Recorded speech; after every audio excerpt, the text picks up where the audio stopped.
City of Round Rock Sports Center, Major League Table Tennis, NCTTA and its wonderful sponsors, Pong Space, and the many people that have just joined us for this weekend, near and far. All of you that are tuning in to watch us this weekend, we really enjoy and appreciate you joining us live on the stream. As always, share with a friend. And we're going to have day 2 action underway here shortly. Again, it is the number 3 seed NYU versus the 11th seed UBC. I'm Joe Wells, and we will be back with you with action.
We have red and blue.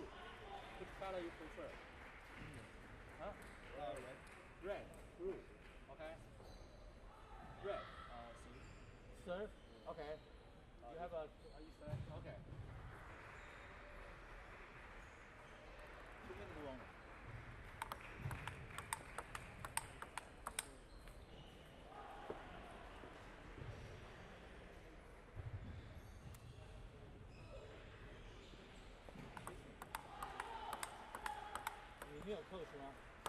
这 coach 不用来做啊？他上厕所。哦，OK，对，不需要。No need.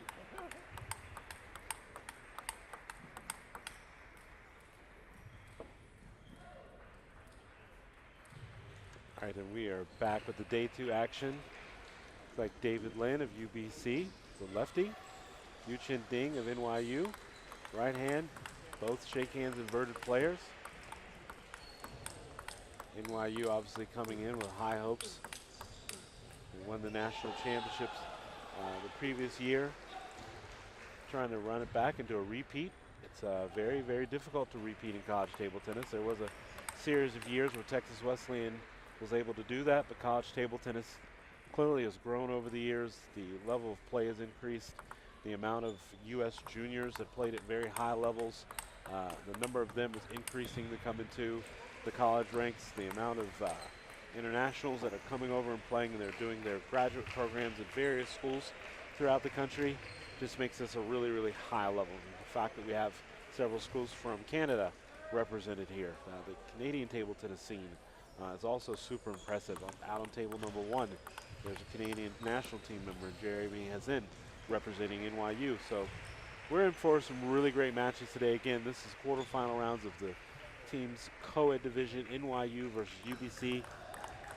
Logan, I know that you saw some good matches yesterday. Why don't you kind of share your thoughts about day 1? I think day 1 was great. There was a lot of contested, highly contested matches with firefights, a lot of attacking points, a little bit of defensive play coming from some of the players that were showcasing that they have all the strokes, right? And it's just a testament to the players that we've been able to get interested in the sport and to join their college programs. And it's also nice to see like the balance of a scholastic player athlete, student athlete.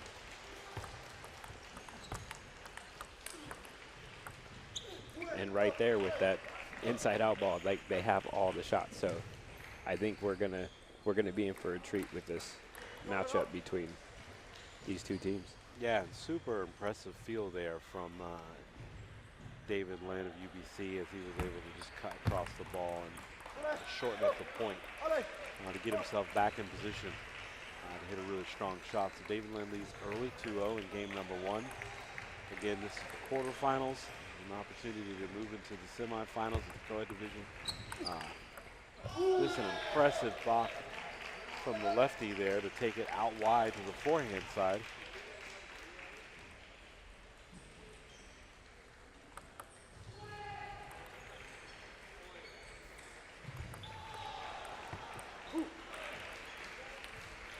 A little bit of frustration coming from Yu Chen Ding.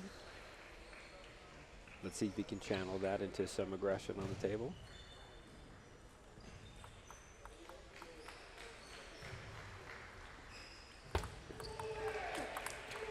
Hey, that was very nice right there. Just a really impressive reactionary block. I mean, he just stuck the paddle out, wasn't phased at all.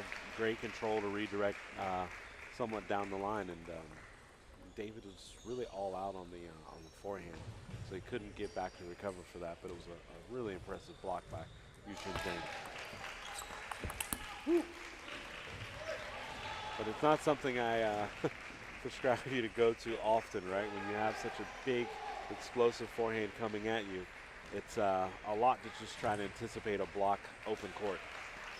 Especially if the players know how to hold the angle and wait for you to flinch to the last second and they're comfortable. It makes it hard for you to guess what they're doing all the time.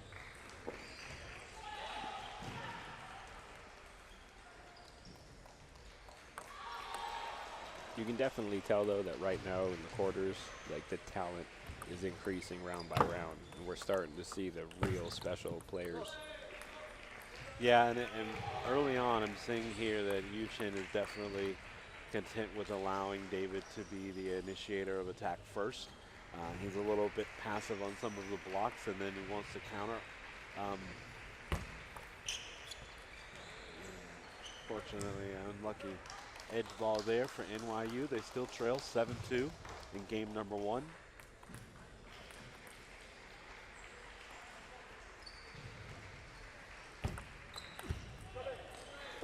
Well, I mean, I like that he went for the long ball in Yeah. the first game, kind of getting your feel and figuring out your touch. It's okay to make these misses now. It's just you got to very quickly dial it in. Well, it was definitely the right shot. I mean, he was able to recognize that forehand serve was just a little long. But he didn't get over it as fast as he wanted to. That last forehand, obviously, he wants that one back because he definitely cranked up on that.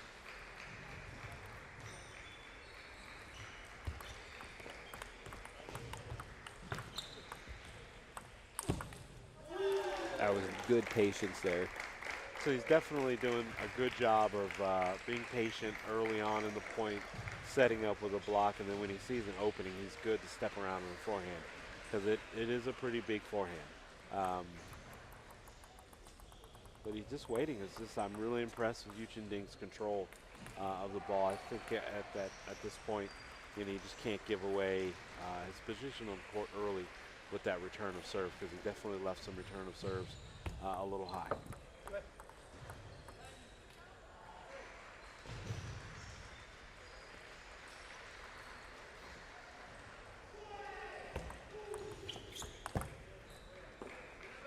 And again, there's an example of just giving away the points on the return of serve.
Here we are coming back out of the game break.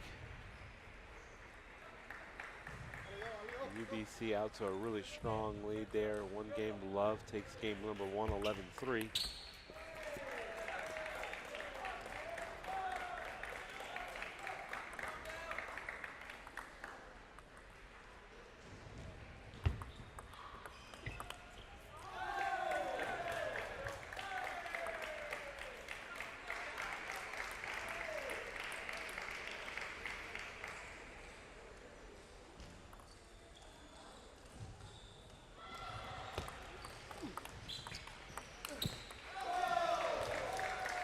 Yeah, and I can see that Yuchen is trying to establish, you know, exposing the backhand a little bit of David Lynn, attacking to that side first and then wanting to open up out wide to the lefty.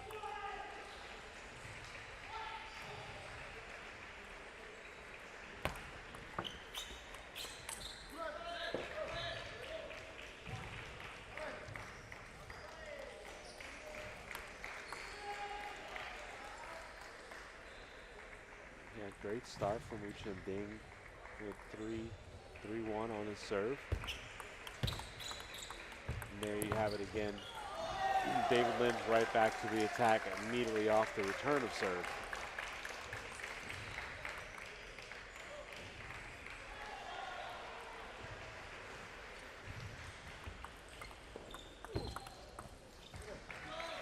Yeah. David Lynn showing off a little bit of his touch and his feel with a nice touch block back down the line. Ball barely got up off the table as he was able to angle the racket head just enough to close off that soft topspin.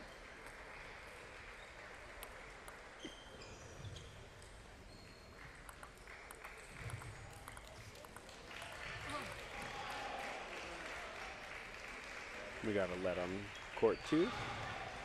Little sporadic lob coming from court 1.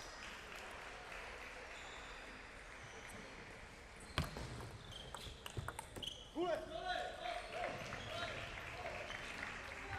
definitely noticing there that Uchin Deng, again, sometimes giving up on the point a little early, starts with a return of serve.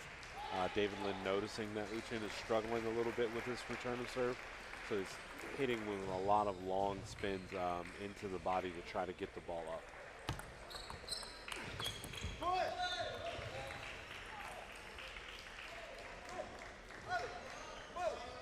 Yeah, and just like that, that 3-point lead is erased. It's now 4-all in game number 2.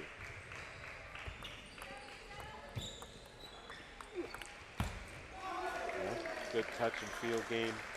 I think that's really the pace that Uchin wants to play at.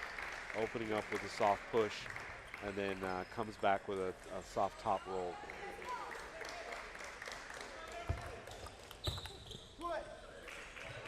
So I've been noticing in this game specifically, both players are starting to miss their blocks.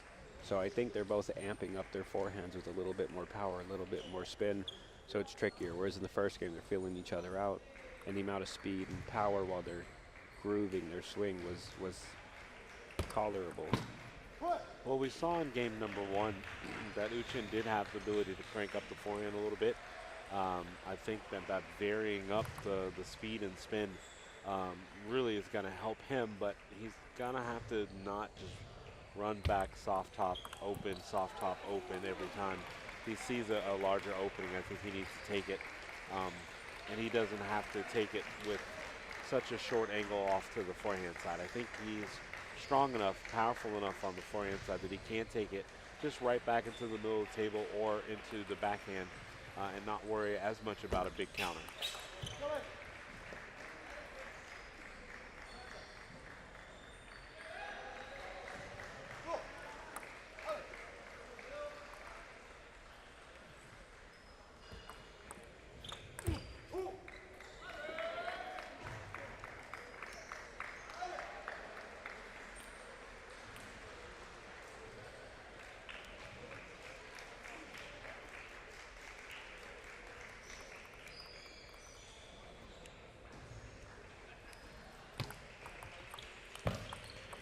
Just a beautiful pickup there by David Lin of UBC. Wide forehand, hooking angle back into the court just down the line. Great shot.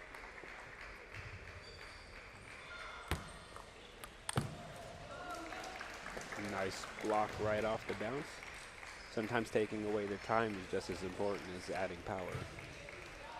Yeah, absolutely, and I think that's what we saw just starting the return of serve, that Uchin Deng was able to shorten up the return just a little bit. Just like that, he gives it back on the serves. Unfortunately, it's a lot of pressure that he's putting on himself trying to get the ball down into the backhand of the left-hander.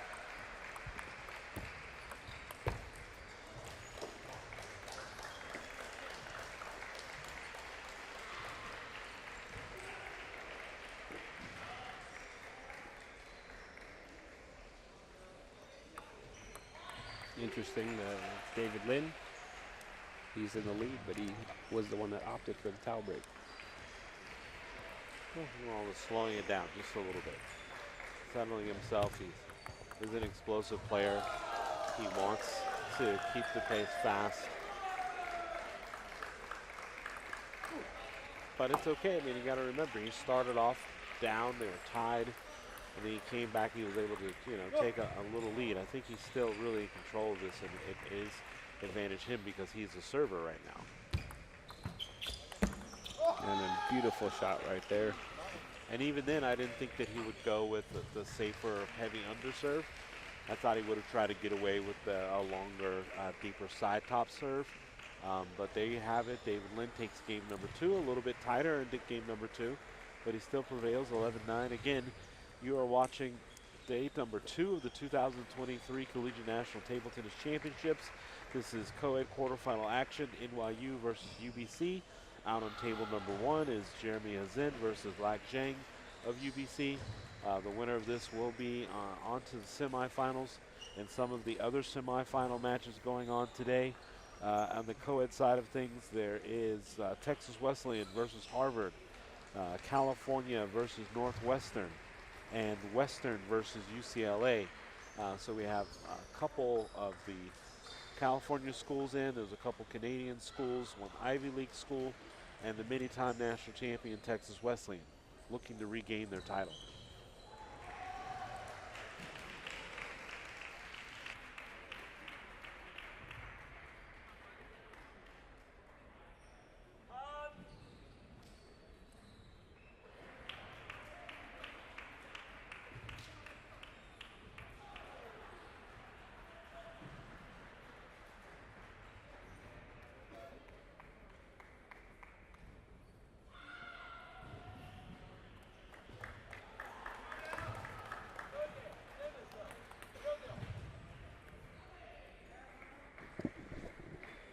And game number 3 underway.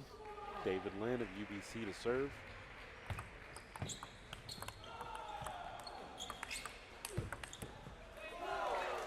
Yeah, and really, Uchin is going to need more of those points. He's going to have to be able to get away with the softer return, but then if he can get into the rally, there's definitely room for him to take the big forehand and not really worry about it being away from his opponent.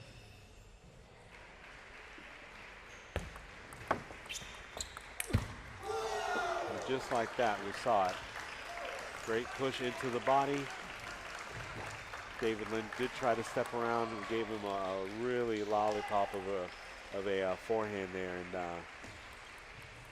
Uchin steps around, big forehand down the line. And again, Uchin coming out hot in this third game. Let's see if this time he can maintain the momentum. Nice push there. Real heavy coming down on it since it was a little high above the net. And he's just finding that push into the body, into the backhand corner of the left-hander. It's a little bit more sharp. It's a little deeper than the first 2 games.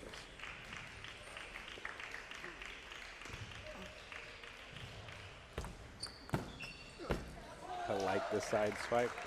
Going for the side spin there rather than like a traditional top spin flip.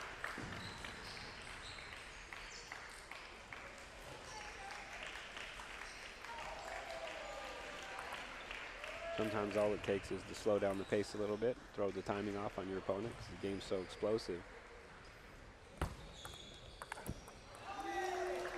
Like, these guys train to react to a certain stimulus over and over and over. So every once in a while, if you're not too obvious about it, you change that timing that they're used to in training, and it kind of throws them off. Yeah, and that was just an example of it. Nothing really special from that backhand, but it was in the right position. And there you have it. David Lynn finally on the board, but he's in a bit of trouble here in game number 3 as he trails 6-1.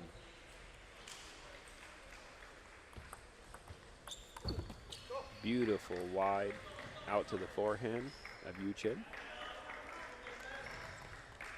Kind of had to make him stretch there. And a lot of the time when you're all the way out fully stretched, it's hard to produce your typical normal efficient stroke. Sends the ball a little long. And it looks like NYU strikes first as the #1 Jeremy then takes it in 3 straight sets, 11-8 in the third. NYU on the board. They now lead this quarterfinal match 1-0 in the co-ed event.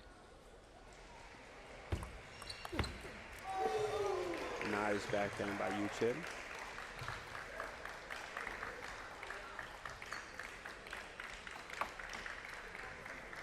So this time Uchin, he's decided he wanted to fight and stay in this. Winning this game is going to allow him to push it to game 4. Yeah, and just a really good block from Uchin Ding. David just tried to follow it up with an over-the-top backhand roll. Carried a little long, but it was the right play because he was on top of that ball.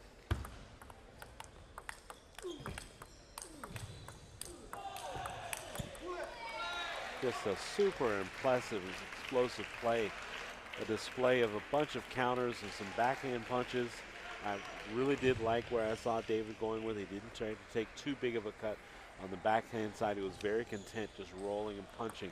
But Yu Chen stood his ground and was able to respond with a series of forehands of his own.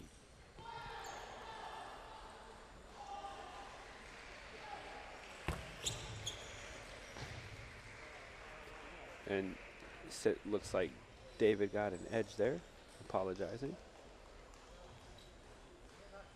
Maybe there's a disagreement. No, Yu Chen agrees. Sometimes it's hard, you can't even hear it, especially in an environment like this, but you can see the ball's trajectory change. It's not the same as you're used to seeing. And these guys all play, you know, thousands and thousands of matches, and they understand how all these points work out. Well, definitely, Yu Chen was anticipating that step around forehand, so he tried to counter over the top, but just carried it long. Beautiful choice in service by Yu Chen. And there you see it. It was one of the very rare miscues on return of serve from David Lin.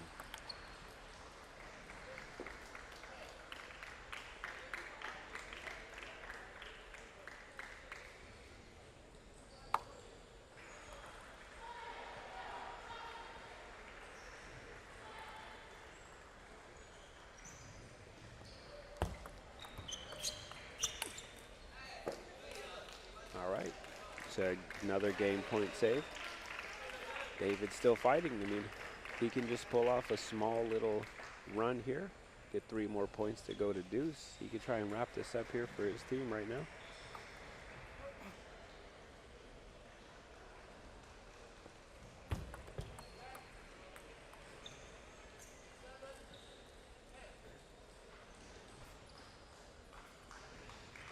Let's see if he's going to play safe.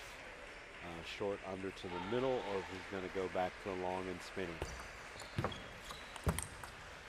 And just like that, Yu Chen saw it coming, was unfazed, very patient, blocked it right back after David took a big, long, hard cut at it.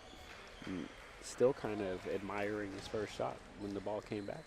So Yu Chen did a really good job of anticipating the big forehands, particularly off the return of serve by David Lin, and he just was, you know, obviously he had a good block, good control, good feel. But now that he's anticipating it better, I think he gives himself a chance to stay into the point and not really give up a lot of points early and often in this match. So he takes game number 3, 11-7. NYU is on the board now in this number 2 singles. Again, remember Jeremy Hazin did win the number 1 singles spot out on table number 1. Out on table number 1, up next will be Denis versus Ivy Leal. Ivy Leal representing UBC. Of course, if you're new to college table tennis, it is a co-ed team division, so oftentimes if the universities have a very strong female player, they will put them and mix them into the co-ed side where you see men and women representing the school and the same things. That is one of the things that is wonderful about college table tennis and great, and really shows how good and challenging and diverse and skilled you have to be to play table tennis. That at one point it doesn't matter your gender at a very high level. A lot of the women here, the females, are playing amazing table tennis. National team members, junior national team members representing their universities and countries all around the world. So really they can hang with the guys. Yeah, because it's not all about power in table tennis. You can overwhelm your opponent, but at the same time, in table tennis, if you send a lot of power to your opponent, they can send it right back to you. So they can actually use your aggression against you. And that's where a lot of the women's game, they have real good touch and quick reflexes to take time away from you and to harness that energy coming and send it back. There you go. Yu Chen Deng of NYU finally on the board, but he trails 1-2 in the number 2 single spot.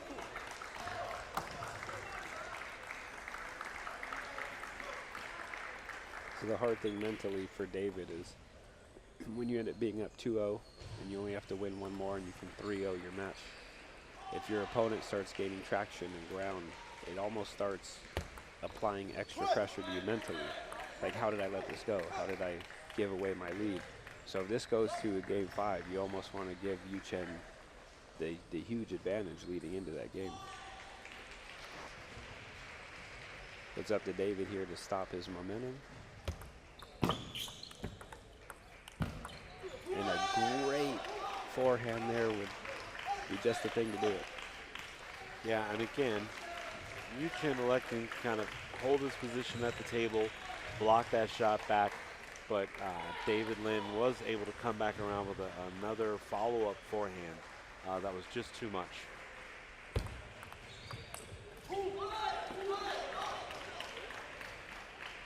There you go, Yu Chen Ding trying to take his own chance off the forehand side.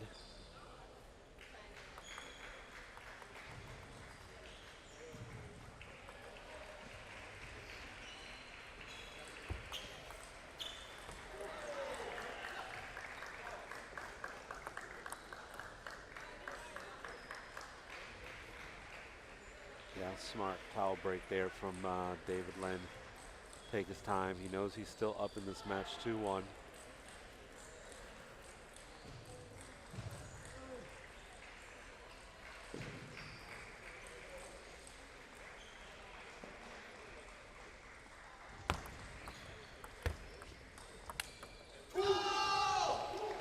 Beautiful backhand there by David.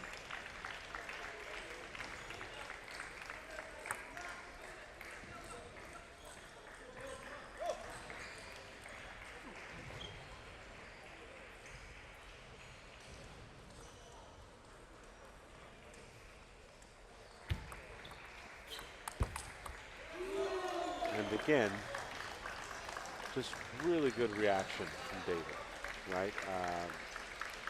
He started off explosive forehand. Yu Chen expecting that step around, right?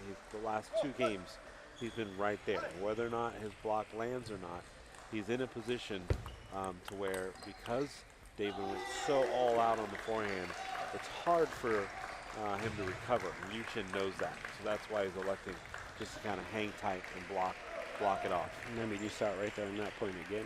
Yu Chen is really using these blocks as a weapon here.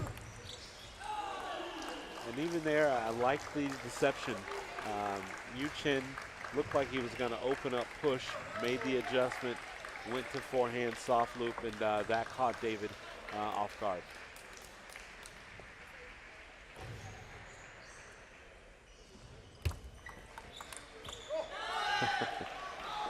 There are a lot of good blocks in this match so far. And Which right is there, David with a little bit of a reaction touch of his own.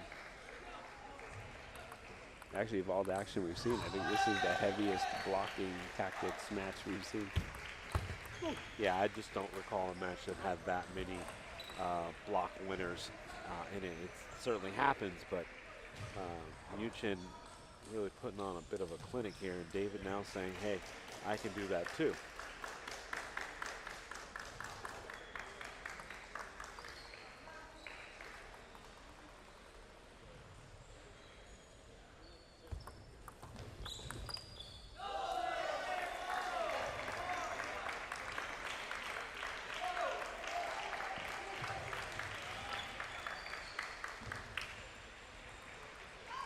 Let's see if Yu Chen can extend this 3-point lead on his last serve. Yeah. And again, Yu Chen kind of hanging in there with the block. This time, David took just a little pace off of it, gave it a little bit more spin. It was deep, a little bit too much for Yu Chen Ding to handle. Again, NYU trails 1-2 in this number 2 singles. David Lin to serve. And Yu Chen gets a unfortunate but maybe really important edge ball given the circumstances. Yeah, it was a really, really tough ball. I mean, once it hits that edge, I mean, your ability to be able to connect is tough.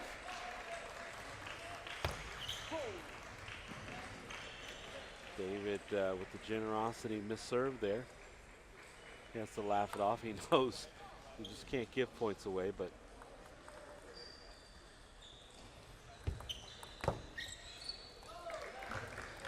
And Looks like David Lin's going to have to go back to his corner and collect himself. Kind of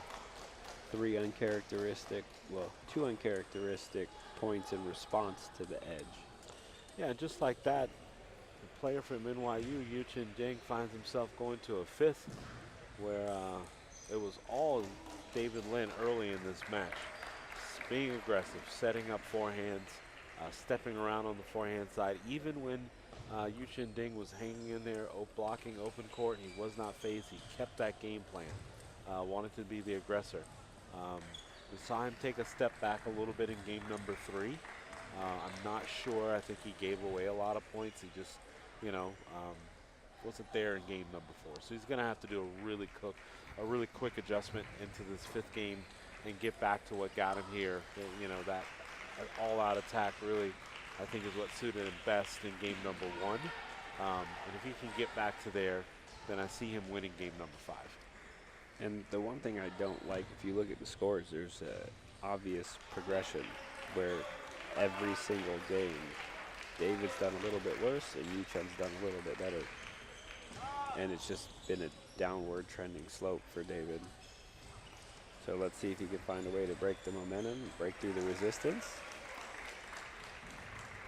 Plus, we can't, take away the fact that NYU has a big advantage with Gal in the corner as their coach. Yeah. Really skilled player in his own right, one-time collegiate national champion.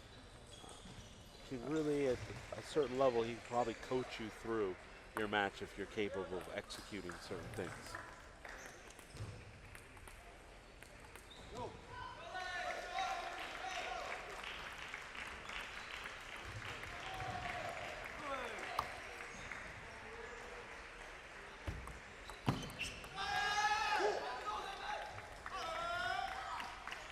So Yuchen going for a really heavy underspin, almost chop more than a push there.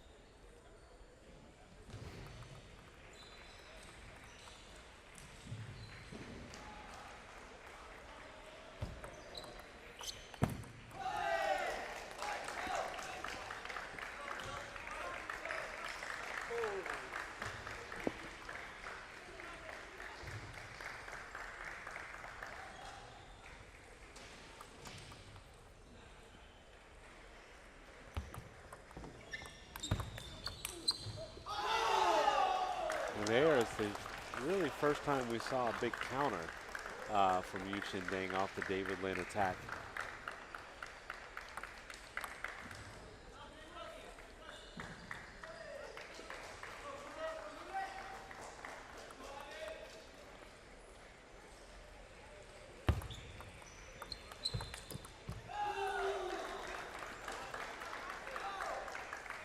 And Yuchen kind of varying the pace. You had a kind of a first point, he comes out aggressive and hard, then soft on the second push, and then he does a nice hard counter attack, and then there a soft slow loop. So it's kind of this fast slow, fast slow. Opts to go fast there again, but this time David's ready. Maybe David recognized the pattern. Yeah, we'll see. The one thing that you would hate to see in the 5th game is just nice crossover step to get to that forehand, and David was actually there for the backhand block. It just sails a hair long. we'll say that in this 5th and deciding game, Yuchen is stepping up his offense. You're not seeing him wanting to just hang in and block. He's trying to do a little bit more countering in this, and I think maybe it's catching David by surprise.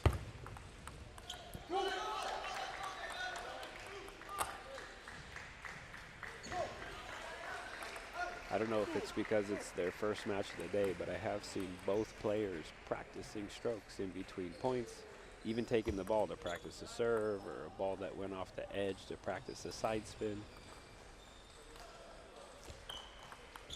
And just like that, we're all square for the whole match.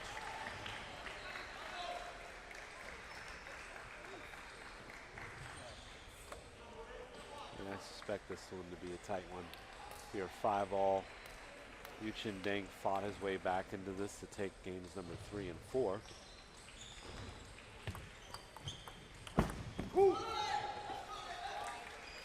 And David Lin getting that wide hooking forehand into Yu Chen's backhand. And now that we're at 5 points in the 5th, it's halfway through the last game, so the players have to rotate. So the lighting conditions, the flooring conditions, they both have an even look. Sometimes players believe, and rightfully so, that there can be a good side. Well, you know, a lot of times it's just their memory goes back to the, you know, the side that they felt like they had the most success, where they won their games at.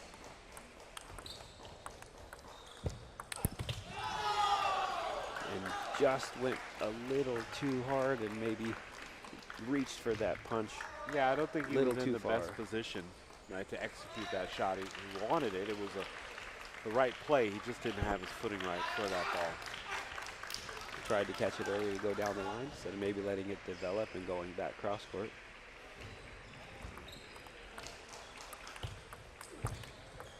Yeah, and great readjustment. Great readjustment. He didn't rush. He was not anxious as he was on the one before. He was able to stay on the point. David Lin now leads 6-5 in the deciding 5th game. So I think it's really important here for Yu Chen to just not let him run away with it, right? Do whatever you can. You know, try and hang in there, stay close, so that way, if it ends up being like your serve at 8-10, you know, you have a chance in there to kind of dictate how those points go, maybe get back to deuce. And as suspected, it was a very smart timeout call. I think we're early enough in the game that, you know, you don't want to find yourself down more than 2 points at this stage. Again, we're in the 5th and deciding game of the 2nd singles. NYU is leading in this Coed quarterfinal 1-0 against UBC. Out on tables number 1 is Mudit Dani and Ivy Liao. Mudit Dani took game number 1, so he leads 1-0. And they are in the 2nd. Ivy Liao is leading in game number 2, 5-4, to give UBC a chance to get on the board. One thing that's kind of interesting, even though it's loud in here, those 2 players look awfully close to be talking strategy.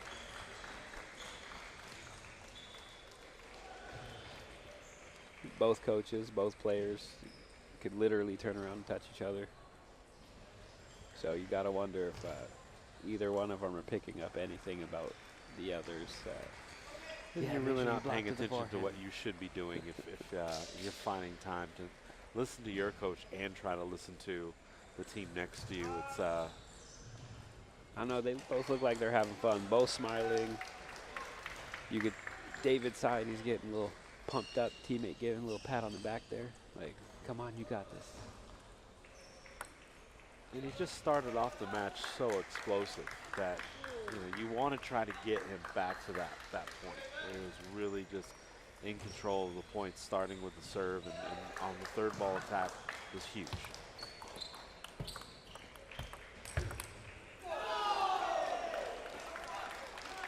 Again, beautiful crossover step by David Lin. He just gets to those. You think they're just out of his reach, and he knows how to do that step beautifully. Reach and catch the ball a little bit lower to give himself time to get to it as it drops, and they just come back fierce.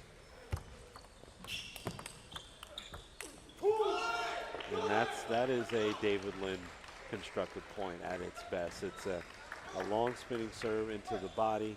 He gets a weaker return than he wants. He opens up a 3rd ball attack. If there's another one, he follows it up with another attack, and that's what got him the first 2 games.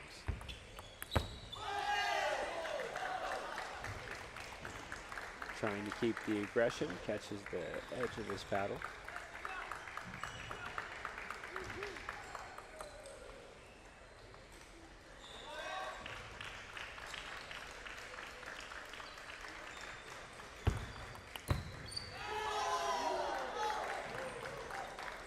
And just like we thought, Joe, we're all tied up in the 5th. It's about as close as it gets. Yeah, we're certainly going the distance here. Again, just really impressed with Yu Chen. Not only is he still staying with his game, blocking, trying to control the point, but he's also imparted a little bit of his own offense.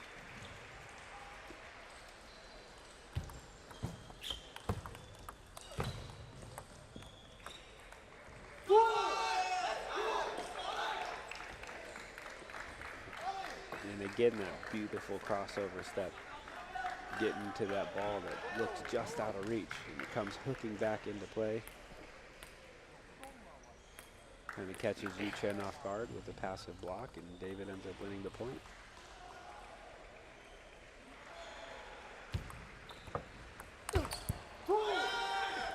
And as soon as that ball popped up, Yu Chen knew it.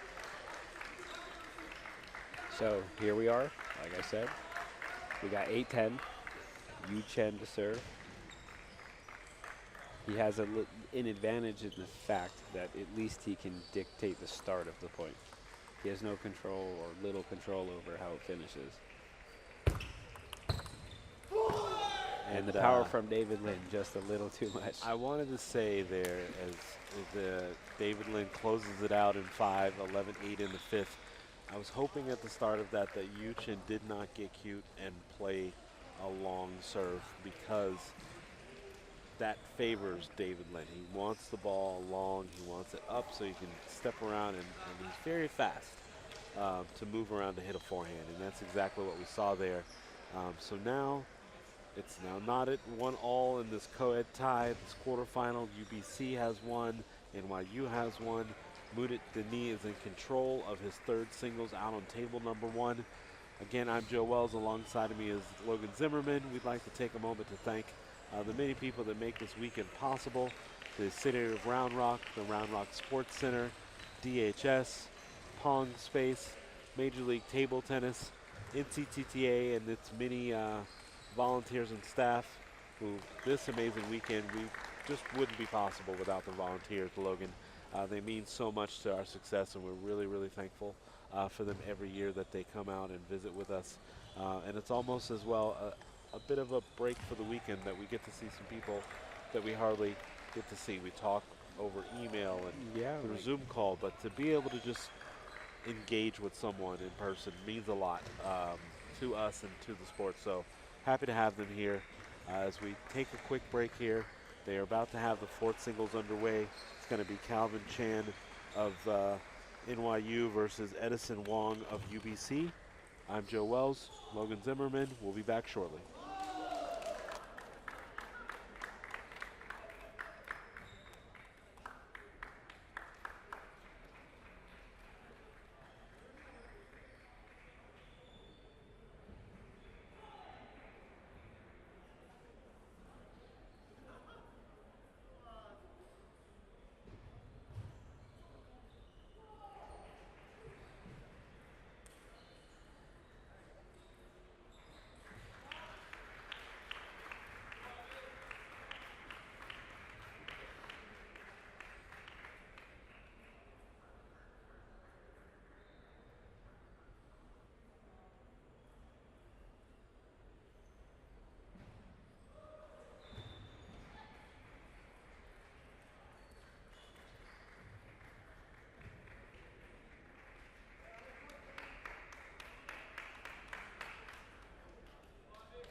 have a rep.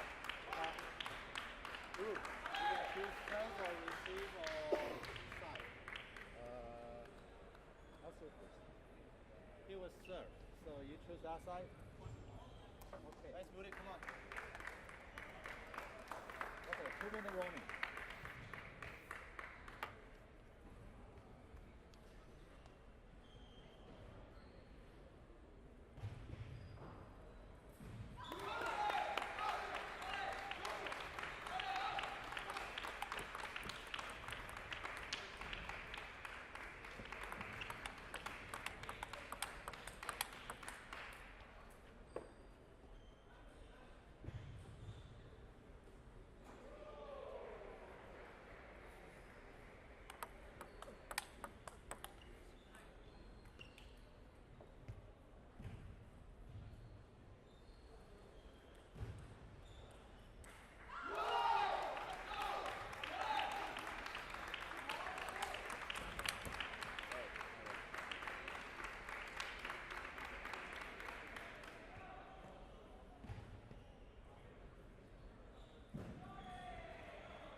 Here we have the number 4 singles underway. Interestingly enough, Edison Wong of UBC is actually their number 1 singles player. The strategy for UBC was to stack their roster to try to get some wins throughout the lineup, as they knew that NYU was a very deep team. So they figured they would expose some of the lower rated players and see if they can get some wins to allow themselves a chance to get to the doubles. And so far, so good. It is right now 2-1. NYU leads 2-1. But in this matchup, as it stands, Edison Wong is favored over Calvin Chen of NYU. And that means that ultimately we would end up going to doubles in this quarterfinal matchup, where NYU is sending out their doubles champions, Jeremy Hazin and Mudit Dani, versus Lak Jang and David Lin.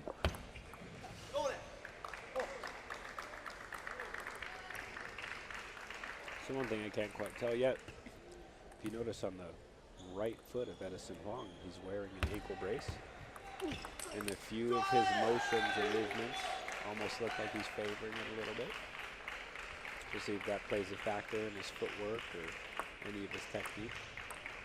Well, yeah, for sure. You know, a lot of times when you have an injury, you try to have some protective gear or something covering it so that it does not really, you have to think about it a lot.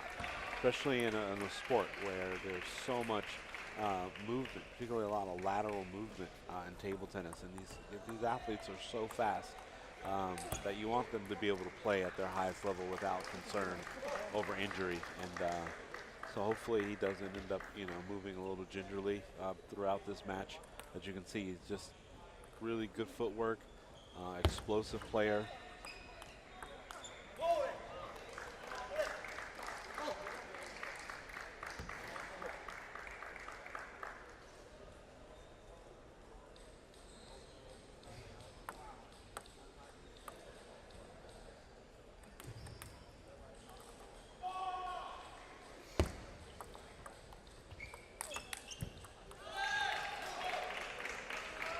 You can tell here Edison has a lot of power behind those loops. Let's see how Calvin can deal with it.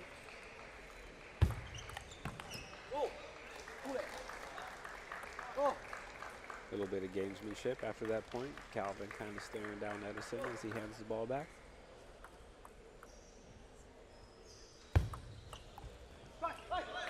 Yeah, and this is a really tough serve that Calvin just allowed, got away from it a little bit much. There's going to be obviously some ebbs and flows in the first game as both players are feeling each other out. Obviously, Edison wants to open up with some really controlled, soft, heavy loops, and then follow back up with a big counter.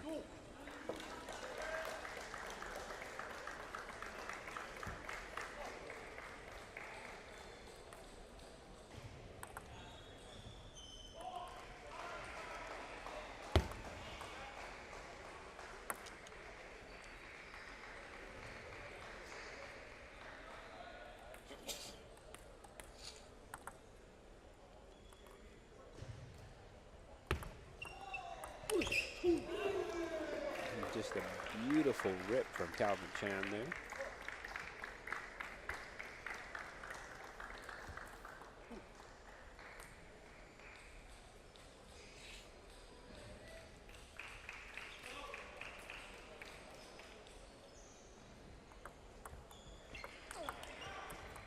Edison's service game, and we have Edison walking around. Looks like a movement that he made may have put some pressure on that ankle. And we have seen medical timeouts already this weekend. We saw it from the players from Cal yesterday, where Rachel's son had a little bit of a shoulder issue.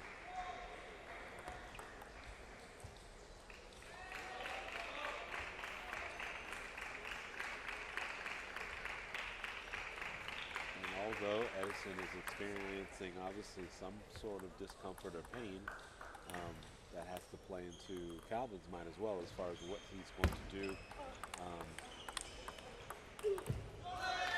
Yeah, make him move to the right side. I mean, make him move, but also play a lot of points. Yeah. Make the rallies longer if you can. I mean, obviously take your finishing shot, but if you can make the rallies longer and move them around, that's also obviously going to favor you, and that's a sad part of it. But if you're still going to play in the game, you're going to keep competing. Then you're exposing yourself to that. Right. Once you step on the table, right? It's all fair in the tactics. And really, you hate to see it, but Edison at this point is trying to limp to the finish line. If he can close out game number one, he might be able to get back to the corner and have a conversation with the team and the coach and figure out, what they want to do moving forward. Well, hopefully the injury is nothing too serious. Because it's one thing if the player's opting to play through a little bit of mild pain. It's another if they can risk furthering the injury. They can maybe take him out for a period of time. Nobody wants to see that happening. No. So we hope that it's something simple, it's just discomfort, and not actually, something that could end up with a medical procedure following it. And he got away with one there, long, deep serve. Calvin Chain rushed it on the step around and wasn't able to connect. So hopefully, again, we can get to his corner. They can have a conversation about what's going on with that right ankle and take it from there. Again, this is day 2 action of the 2023 Collegiate National Table Tennis Championships. We are watching the Coed team's quarterfinal matchup, NYU versus UBC. NYU does lead 2-1. UBC looking to knot it all up at 2-2 and go to the 5th and deciding doubles match. It has some great action going on outer courts. Texas Wesleyan does advance to the semifinals as they defeated Harvard. California and Northwestern are still battling it out on tables 7 and 8. And it looks like UCLA, the number 2 seed, defeats Western. So right now we definitely have one California school advancing, and the many-time national champion, the number 1 seeds, Texas Wesleyan, advancing as well. Right now it looks like it is up to NYU to close this out so they can punch their ticket into the semifinals, and we await the results of the California versus Northwestern, the 4th semifinal.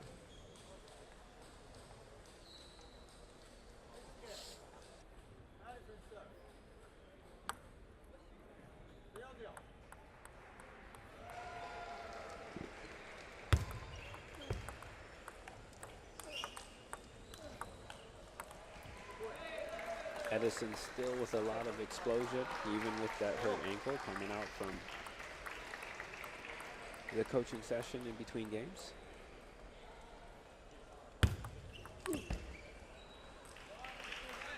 Might be a good tactic with an ankle injury to go for some of your trickiest serves and open up to try and win on the 3rd ball, have the shortest points possible, like what you alluded to earlier, while it's in Calvin's best interest to maybe try and keep it alive, force him to move and win that war of attrition.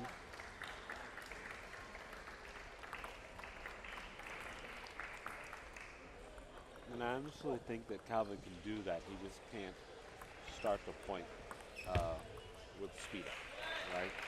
That plays into a shorter rally.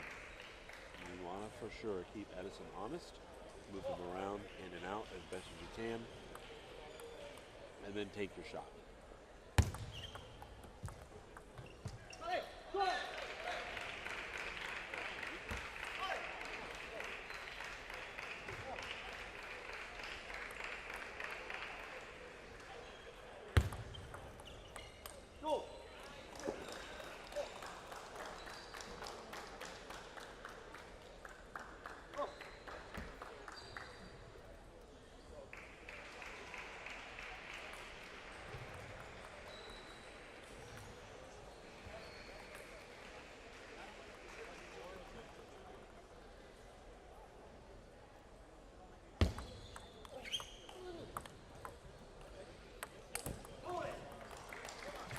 And Edison's right there, but just miscalculates and takes that forehand into the net, catches the tape.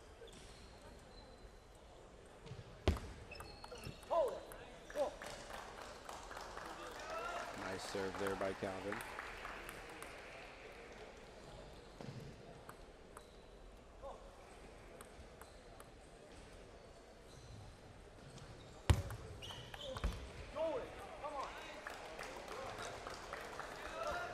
Yeah, there's definitely some adjustments that came from that after game number 1.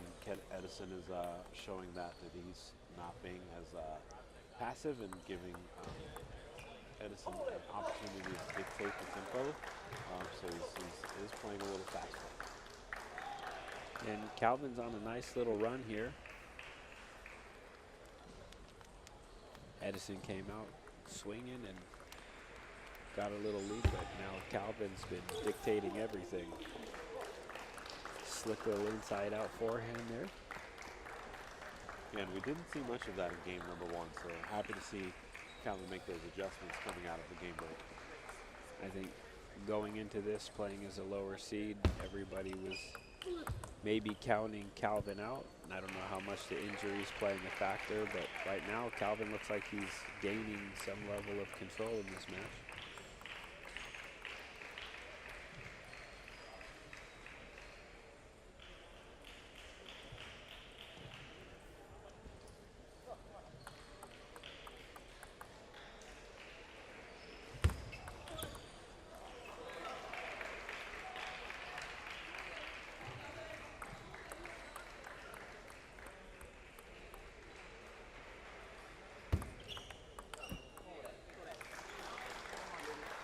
think that Calvin is really comfortable if that's how these matches are going to play out or how these points are going to kind of go with the backhand to backhand exchange. Point's not too fast. Doesn't feel like he's rushed at all.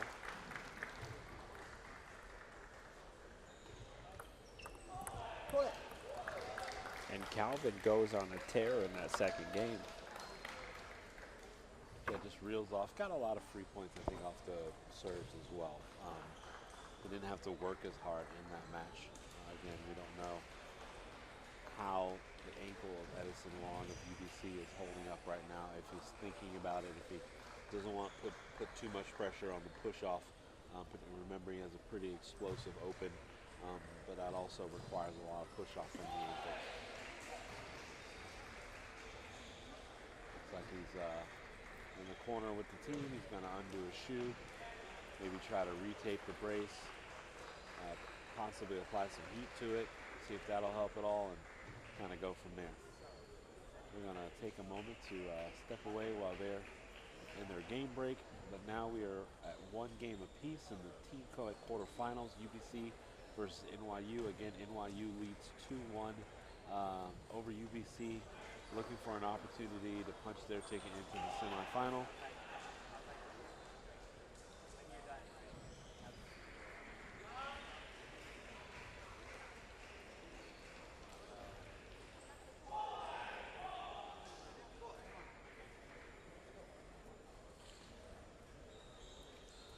And our referee has called time. Edison is retaping his ankle brace and putting his shoe on. I think they might cut him a little bit of slack here because of the injury.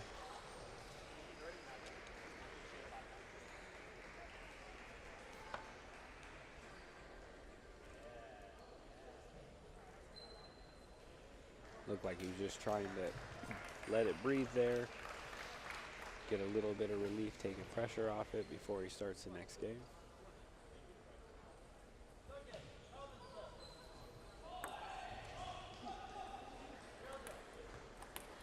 And we are all tied up in this set.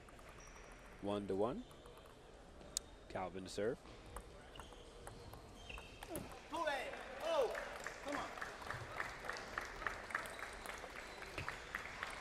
The tough part is being a right-hander. The ankle that he hurt is actually the one that he needs to start his footwork. So that explosion that comes from that force that he needs to generate for his big forehand, he has to use a lot of ground forces on that right foot. And so even just a little bit of pain's enough to hesitate. And if you try to do that smoother with an explosive stroke like that, if he tries to smooth his way, putting pressure onto that foot, it's going to throw his timing off. And I think that's what we're seeing with all these mistakes Edison's been making.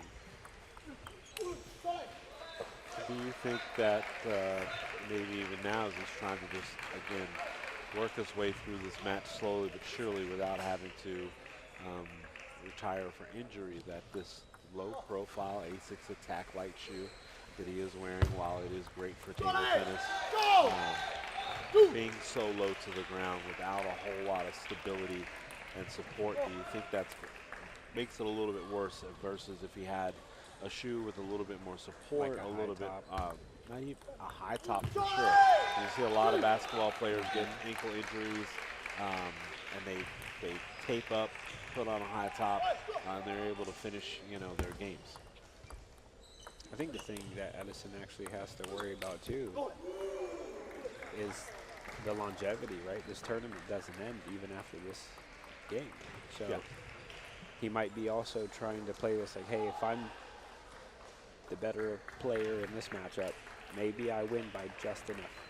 I play only hard enough so that way I don't risk tweaking and furthering injury, and then I can maybe play harder in the later rounds. And you could see it there on his footwork back into the short, slow ball. A little bit, walking gingerly or advancing slower to the ball than typical.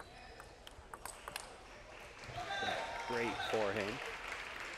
I think Edison's just going to have to go for it. Like, go for broke on the serve and receive. And then that third ball attack. right. Well, that's, first goal, obviously, third ball attack the entire time. it's challenging, and he's going to have more points where he sets up his shot. So if it becomes a fifth ball, that's fine. I think he has enough, you know, ability to do it, to wait to get to a fifth ball if need be, but he doesn't. Again, he doesn't want to get into a long rally that clearly favors Calvin Chan.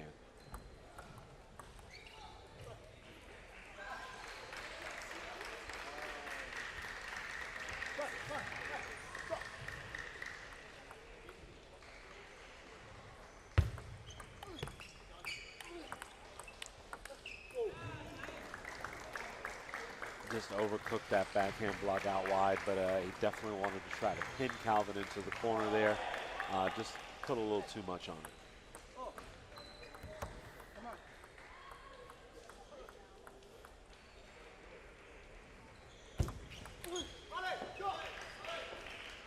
And then again, Calvin's trying to be aggressive, but I don't really think he understands or trusts the fact that he feels like if he just pushes Edison, one extra ball, one extra movement or step to the left or back to the right, either way, like, I feel like that would go a long ways if we're going to be in for a long match here versus him trying to end points quickly. Needs to channel his inner Koki Niwa. Right. It requires a few chop blocks here and there and a passive off block, angles and, you know. Force that footwork, because one thing we did see earlier that I think when you're very aggressive attacking players hard, even if it's your B strategy that might work, is Edison had a hard time coming into the slow ball. Right. So if you can get that first attack to push him off the table and then maybe vary the pace, some type of dead block or drop block, chop block, something that's going to take some pace off the ball, force him in, and then back out again. It appeared as though his footwork didn't like that. The side to side, he's still managing fairly well.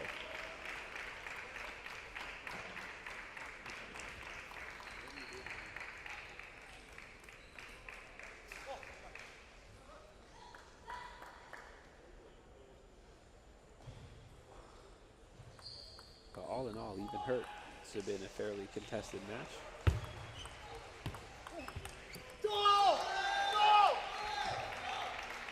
And again, you see Calvin Chan in a position where he's down 7-9 in the third game. And he's just allowed Edison to ultimately still play his game. He hasn't done a whole lot to try to disrupt the flow. He's allowed him to keep playing the way he wants to play, which is a third or fifth ball attack, really, versus not just trying to end the points quickly. And we saw Calvin in this third game try to end points quickly.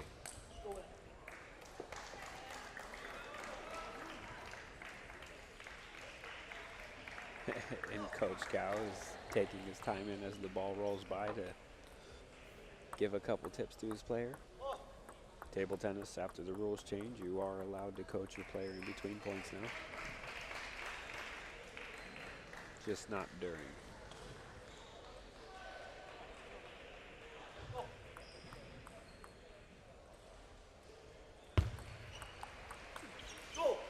Nice flip there by Calvin. It's definitely one that Edison wants back. With 10-8 on your racket to serve to spray that forehand long. Still has game point though. And the last thing Edison wants here is to go to deuce. And he's able to prevent it.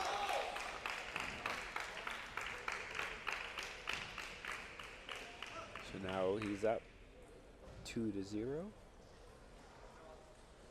You gotta bet he's hoping, like, let's close this out 3-0 so I can get off this ankle and go relax, get some ice. Yeah, 2-1. Calvin did take game number 2, 11-5.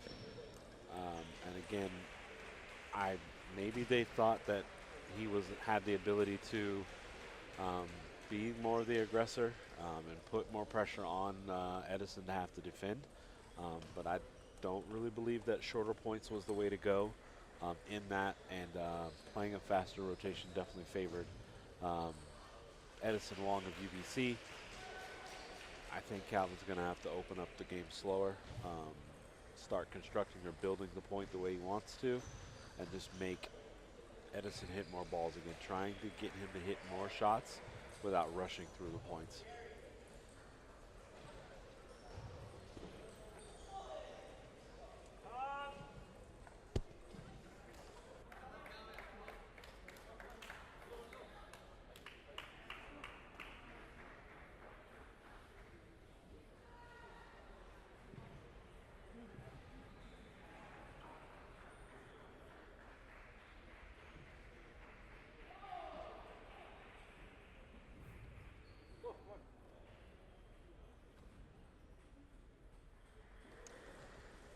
All right, here we are in game 4.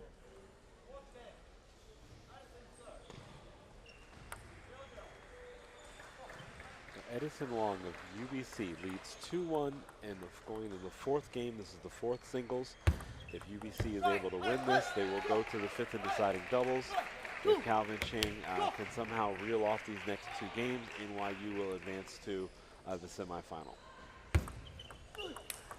Oh, and a big rip, but it may have. See him kind of wince a little on the walk-off and overrun it. And that's just risky.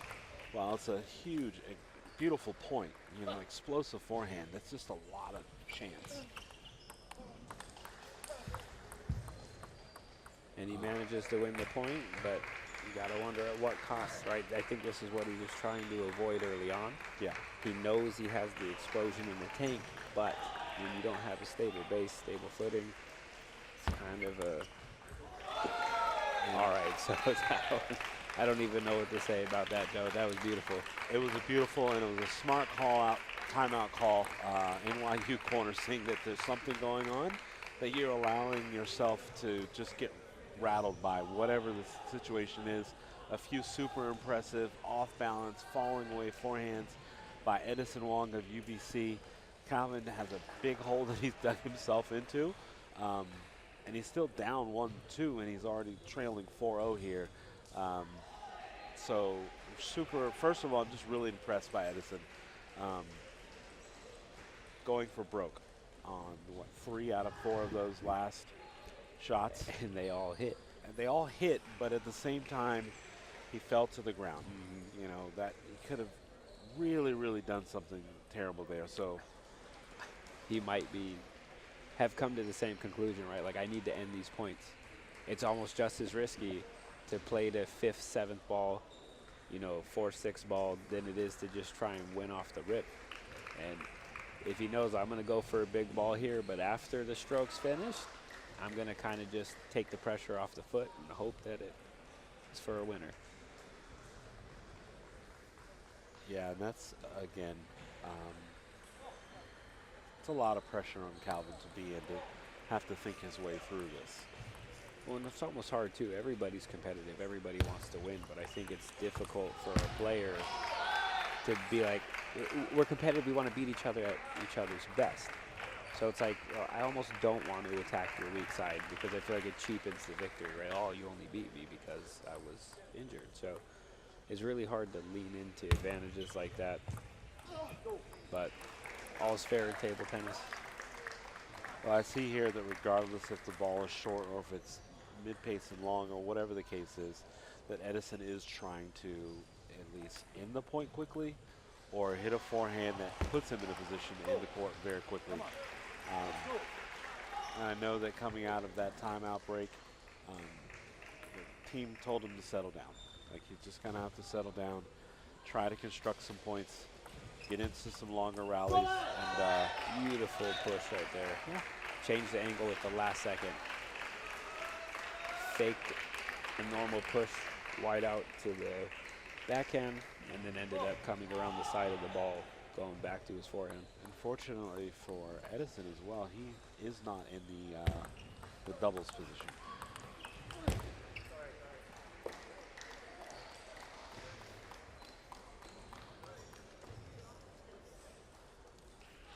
Well, I'm sure Edison understands with the development of the rest of his teammates how important this game is for them to have a chance to continue down the line in this tournament.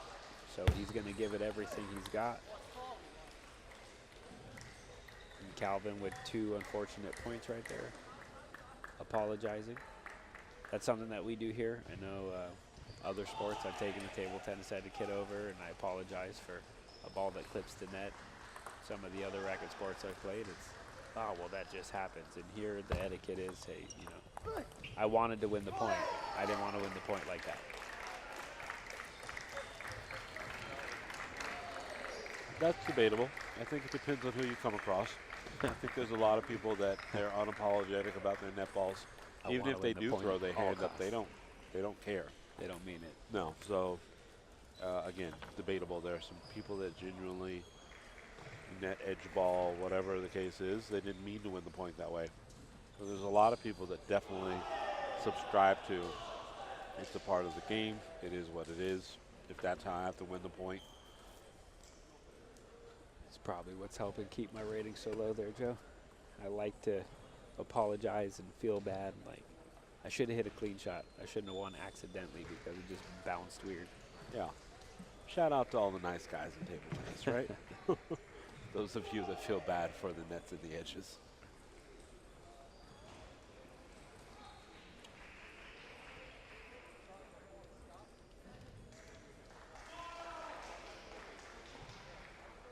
Here we have a very small timeout called by UBC. Edison is really feeling it right now. He came out so aggressive. He had a 4-0 lead in this fourth game. And Calvin has found his way back into this, still down by 1 in game number 4. But clearly the player from UBC is battling through something on this right ankle. I mean, with that injury, this almost feels like the energy of a game 5, the urgency of a game 5. So fortunately for Edison, if it doesn't work out in his favor now, he has another shot to keep going. However, I think he knows, or the pain that he's feeling, the sensations, like, hey, if I don't end this now, I'm going to be kind of behind the curve.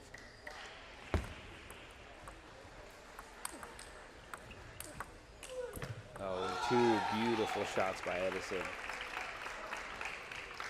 Yeah, and it was a good pickup, the first ball there by Calvin to be able to bring back that first big forehand. But for Edison to be able to reset and follow up with another big forehand with the injury right now, just, again, can't say enough about his heart and his efforts in this match.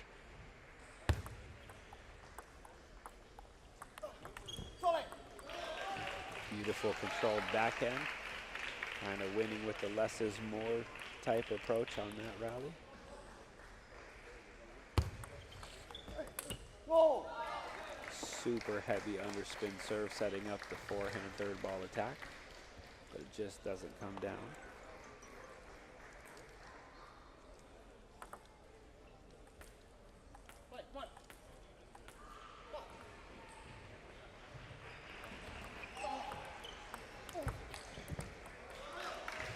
And a good reset with 2 full committed forehands there. So I think he senses that he's on the verge of winning this match, and he's kind of putting his full effort, burning the gas tank right there. Just amazing half-long rip. Again, I don't, you'll have to, I guess at some point, depending on the outcome of this, we'll have to talk about this game and how Calvin thought going back to a lot of the forehand side was the play. And just with a slight misstep from Calvin, sending that backhand long. A great show of respect there by the players. That was nice to see there at the end. I mean, and Edison pulling that off with, you know, obviously the injury is affecting him. It's affecting his play. So it's not, you know, a small, like, hey, I've been having some aches lately, I'm going to wear this just in case. Like, he did something. I'm not quite sure. Haven't heard anything, the water cooler chat recently about it, but I'm not sure that the strategy was right in that fourth game for Calvin Chan.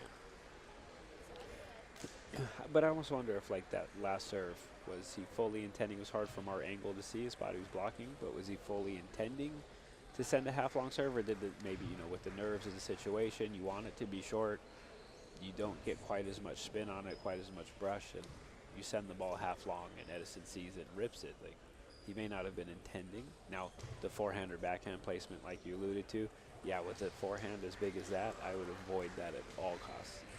And he didn't. I mean, there were some times it was just unavoidable. I mean, he is still a very good, explosive, fast player. Yeah. But I just felt like there could have been more that could have been done to say, let's keep him honest in the backhand corner. Let's try to pressure that with some really deep pushes into the corner. If he does step around, it's harder for him to be able to take the forehand down the line. He would have to go either to the middle or to an inside-out forehand, and at that point you know it's coming. Then you redirect with backhand down the line. The thing, though, that was incredibly impressive about Edison, and I think Calvin saw it, did you notice how often he was changing, not necessarily his mind, but he would anticipate a shot, and then he would adjust lightning fast when he realized it wasn't coming to that place. So as quick as his decision, like you could see his decision-making process in the middle, because he was constantly like, all right, I'm going to take a backhand. No, it came to my middle. Let's reset the center, and then use great footwork, explosive footwork to get to that forehand ball because I can take it. And there were so many times he changed, but he still had the time to be in the right place and take the right technique, the right stroke. Well, folks, it appears that we are going to doubles here in this quarterfinal matchup, UBC versus NYU. The 2023 doubles champions of NYU, Jeremy Hazin and Mudit Dani, will be facing off against Lak Zhang and David Lin of UBC. That match will be played on table number 1. Again, you're watching day 2 of the 2023 Collegiate National Table Tennis Championships. I'm Joe Wells. Alongside me is Logan Zimmerman. Sit tight. We have more matches to come. Up next will be the women's teams. Looks like the women's team semifinal matchup. We have the number 1 seed UCLA versus the number 4 seed Western. That's coming up next after this quarterfinal co-ed event.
marching out, we'll do introduction in the break on court 1.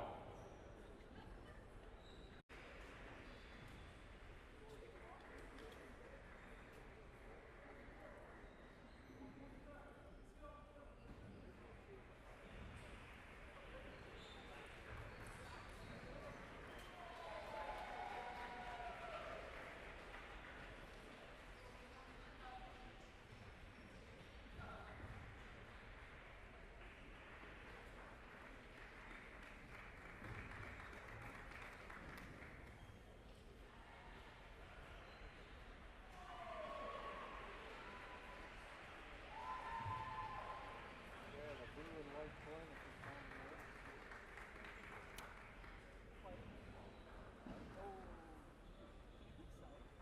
Yeah. You want to serve or you good? You serve? Okay.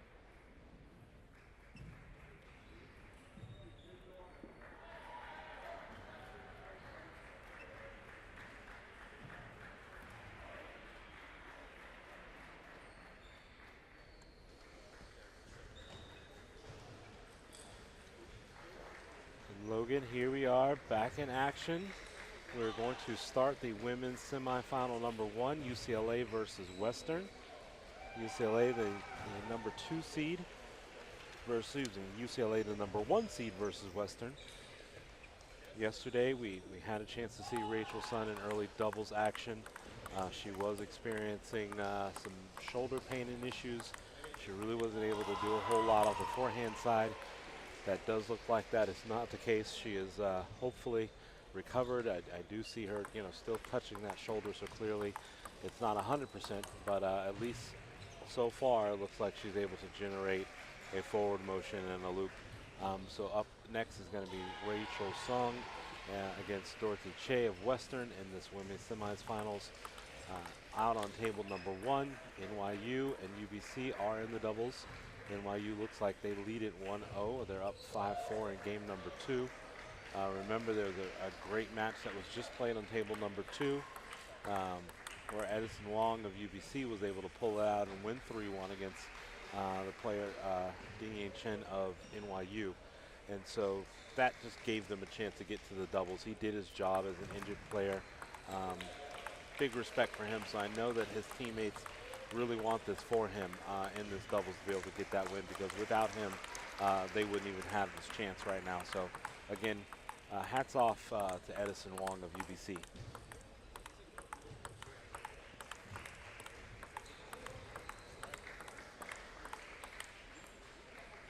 So I'm sure we're in for some exciting highlights in this match.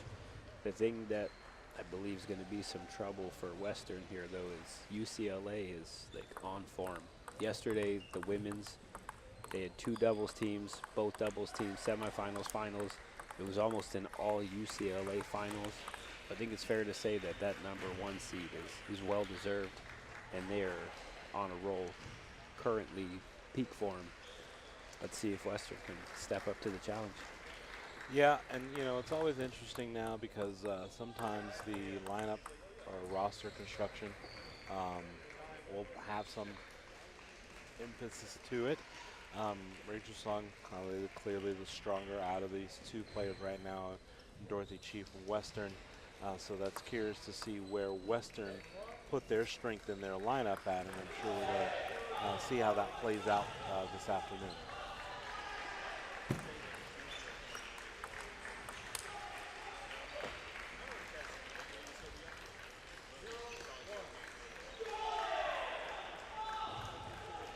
Dorothy looking like she got away with one there, and she knows it. And just there, the indecisiveness on the return of serve is going to be interesting. And it looks like Dorothy is probably going to elect to go with the speed up. If that's where she's more comfortable at, just with hitting. She doesn't want to get into a touch and a feel and a short push and a long push and any kind of side spin type of a rally. As we've just seen that she's going to struggle with that part of the game. But she has a very nice forehand drive, deep push, if you will. But she's going to have to just do so much more on the return of serve.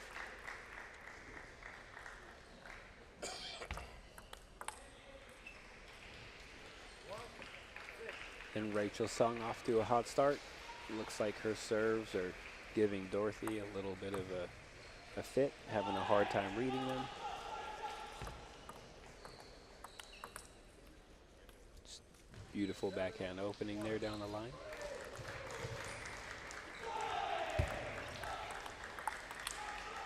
And Dorothy with two nice opening attacks.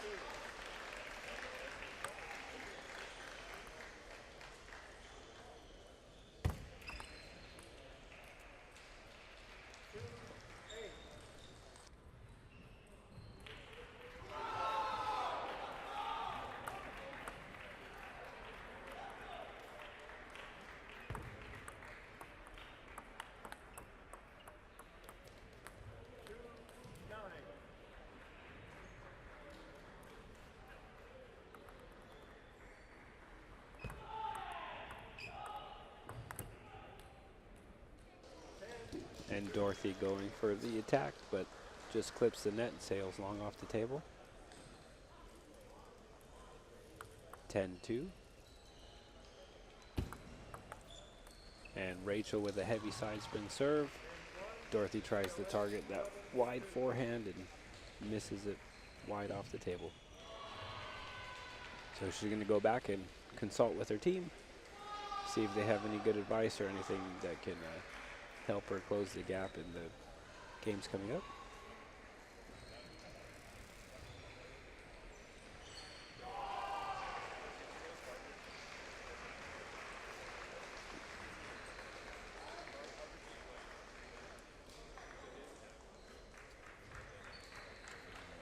So in this women's semifinal, because they're waiting on table number 1 to finish, the number 1 singles, Amy Wong versus Joyce Shu, is not in play right now.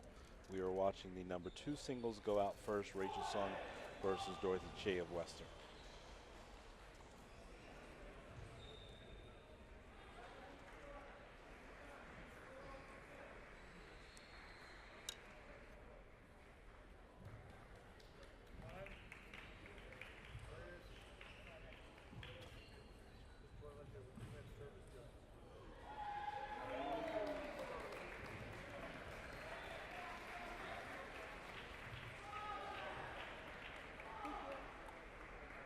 Game 2, Dorothy to serve, 0-0.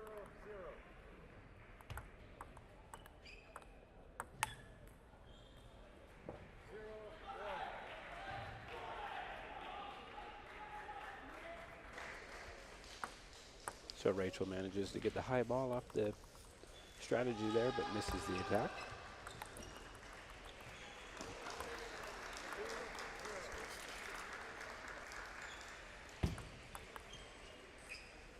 Sometimes in the college table tennis, especially in the women's game, the teams that can have, a player or two that are a little bit lower rated, still good players in their own right. Because like an amazing shot like that coming from Dorothy, but Rachel Sung is a top tier player, and so Dorothy's going to have to go for broke if she wants any chance of staying in this or hanging in here. But what will often happen is if you try to play the long game from the team aspect, the strategy is maybe you put your number 4 against their number 1 or their number 2, toss one game away, and that allows your 1, 2, 3 to play against their 2, 3, 4, and you have a better shot at winning 2 or 3 of those matches. And usually that's how a team that's overall lower rated can have a chance to hang in or potentially beat a team with an overall higher rating. So I think we're seeing that play out here in this match. I just think overall, based on what we've seen, that the first game went pretty quickly. Rachel clearly the stronger of the two. For this young lady, again, they had a very, very long day yesterday. Today they're in for a long day as well. It would just be in her best interest, considering the fact that she is kind of dealing with a shoulder injury. So just go ahead and handle her business. Take care of business, get off the court, and go from there.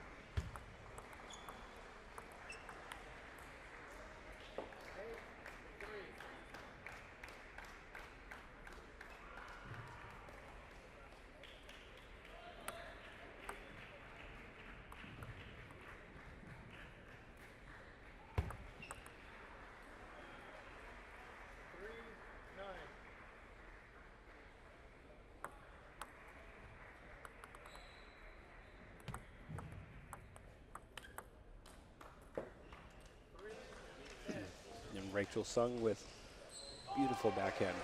Just clean, crisp, right down the line.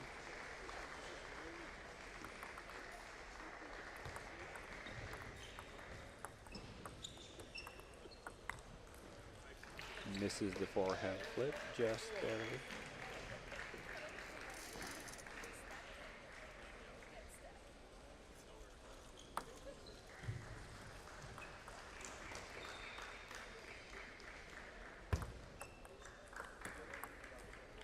Oh, and Rachel with a little bit of a net. Apologizes there. Gets the net dribble for the game point. Is now up 2-0. And it looks like she's on the fast track to a 3-0. Get UCLA to start with a 1-0 lead in the overall match count against Western. But again, this UCLA team is going to be a handful for any women's team. As we saw, both of their teams advanced all the way through the doubles brackets. So that's kind of like a mini way to test out how the full women's team was going to do in the series. Since their whole team had such great success in doubles, you would only expect that the four-person team with a similar format would end up being on top. I think what's going to be the difference maker here, Logan, is where, at what point in this roster, this lineup does Western get on the board. They don't want to find themselves down 2-0 early against this UCLA team. They want to try to get on the board somewhere. I definitely know that Joy Shu, one of the top players on the Western side, and Xiao as well, one of the top players on the Western side. I think that this number 3 singles is going to be pretty critical for them, and then we'll see what happens at the 4 spot. But if Ann Xiao of Western is able to get the win over Joanna Sung in the number 3 singles, Western still has a chance, but it's really going to be critical in that 3rd spot.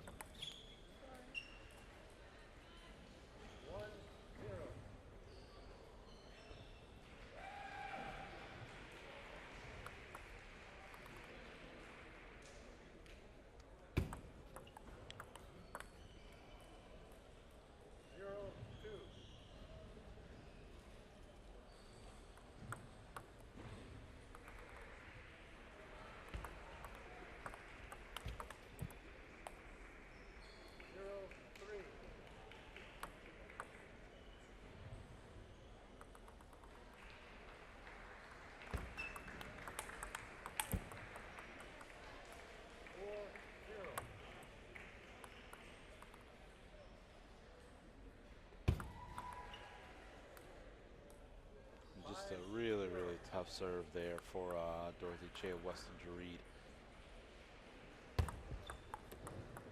Rachel does a really great job of disguising that serve and what kind of spin and direction she's going, and she really makes contact at the bottom of the ball, at the last minute. And again, table tennis is such an anticipation sport.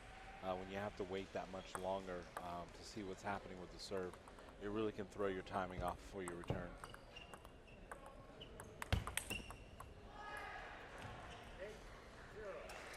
And Dorothy's right there for the counter, but just caught the top of the net. Oh, tricky serve by Rachel Sung. And if she wins this point,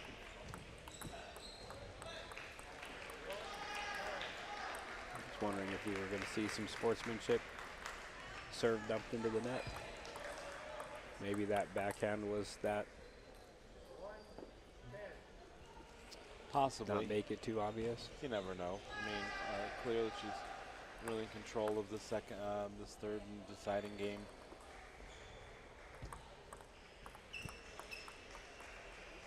There it is, decided 11-1 in the 3rd. Rachel Sung strikes first for UCLA. They now lead 1-0 over the number 4 seed Western. Again, because we're waiting on the doubles to finish out on court number 1,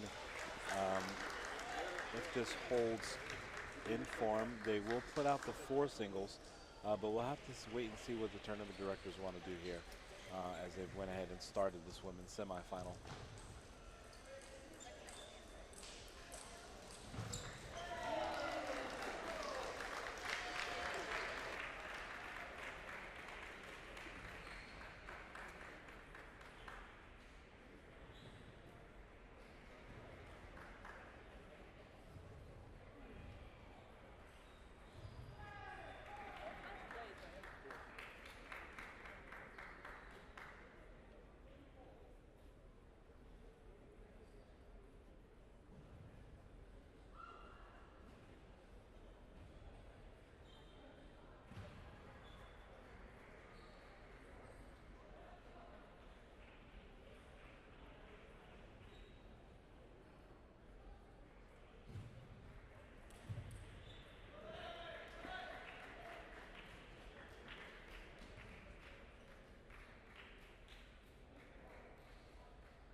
serve? You want this side? Okay.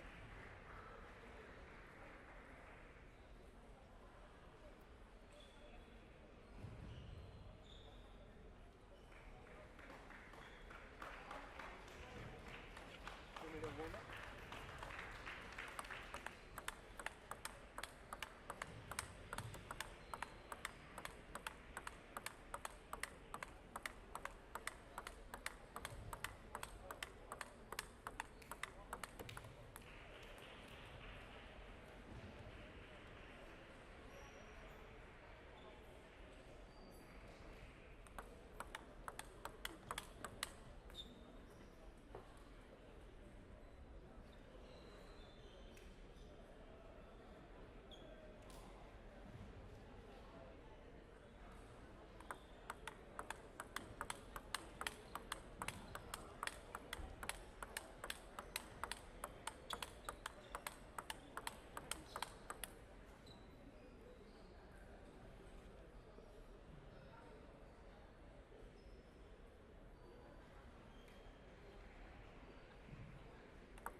Game 1, and to serve, 0-0.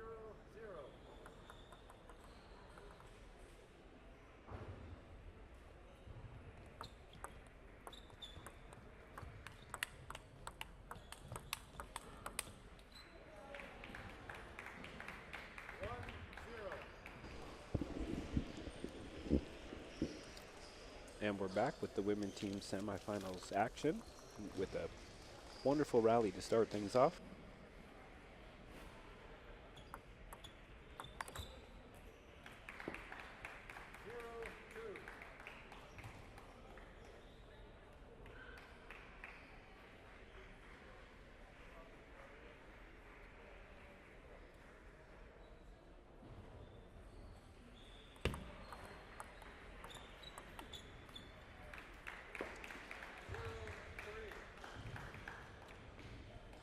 And Joanna Song is trailing early here in this opening game of the number 4 singles.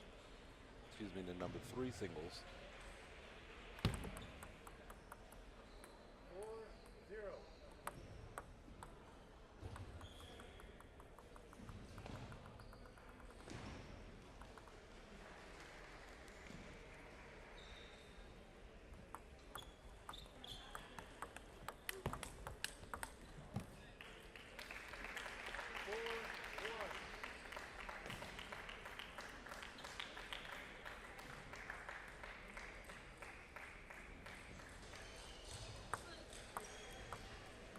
I do believe there's a possibility of some fireworks on table number 1 as Amy Wong and Joyce Hsu have started their warm-up.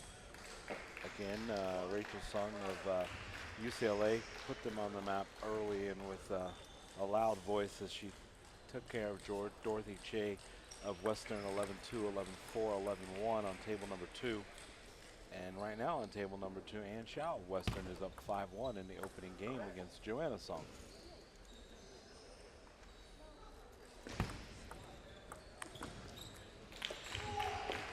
Just very clean execution there. The rallies have been very quality. They could have gone either way. So the fact that it's 5-2 isn't really indicative of how this is going to go, because they look like two evenly matched players here on the table.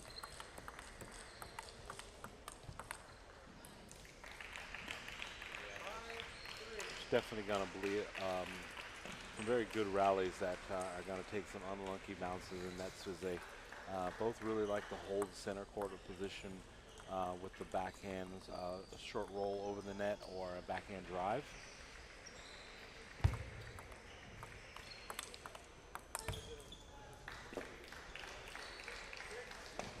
And Joanna just missing that nice setup. She gave herself a good forehand to set up the clear winner if it had come down on the table.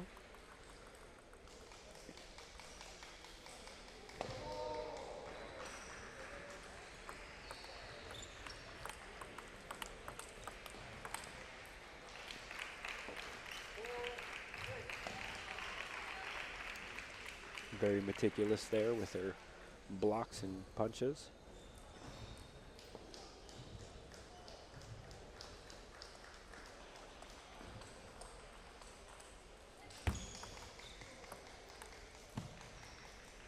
And she catches a very unlucky edge there.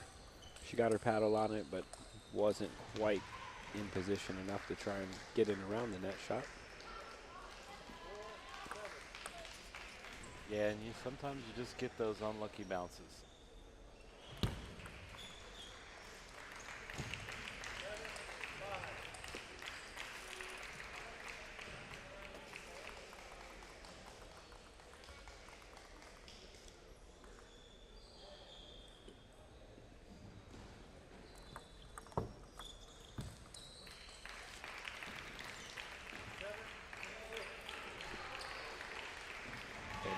And Xiao tries to step around the corner and just miscalculates the footwork.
And at 8-9, this match is actually really close, really even.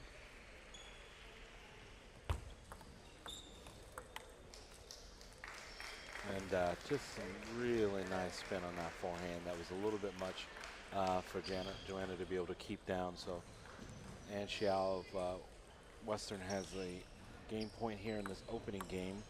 Again, UCLA does lead 1-0 in this women's semifinal. And Joanna saves one game point. See if she has any tricky serves at her disposal here to try and make this a deuce match.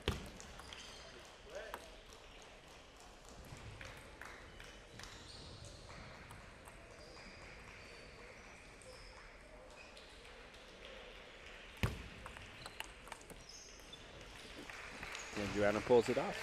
We're in deuce. Yeah, really impressed at how tightly contested this opening game is. If this is any sign for what's to come, we have a treat here for us today.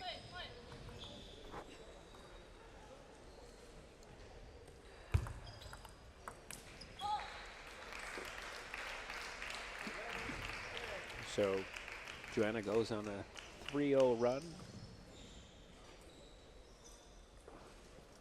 And that puts her up by 1 with the ad and the serve. And Xiao with the slight miss.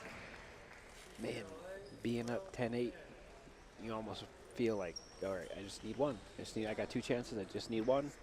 And she loses 4 points in a row.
All right, then we're back in game 2. I know Anne's going to hope that the continuation at the end of game 1 is not how she starts off the second game.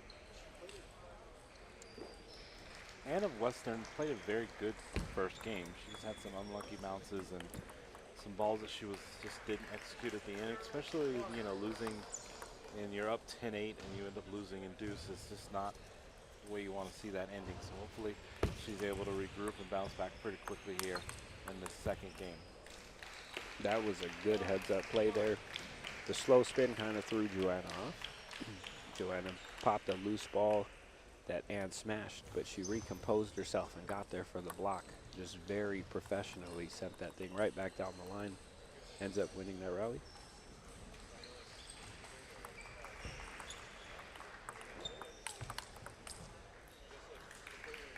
Very good quick counter. A little bit of top spin on that from Anne Xiao. Trying to speed up the point. When you add a little bit of top spin, actually add some kick. So that ball jumps at your opponent and can throw him off.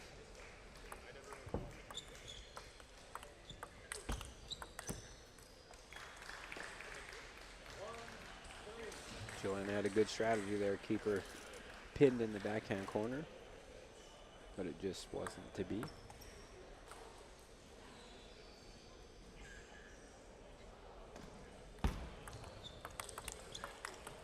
Just a really great point there from Joanna Song. She drives aggressive into the backhand side, then she changes direction, takes forehand out wide. I mean, Anne Xiao did a great job to react to the first attack, and then Joanna just takes it right back out wide on the forehand side. So great combo there. And then hits that right behind her. You saw Anne kind of anticipating the cross-court forehand, and Joanna waits till the last second.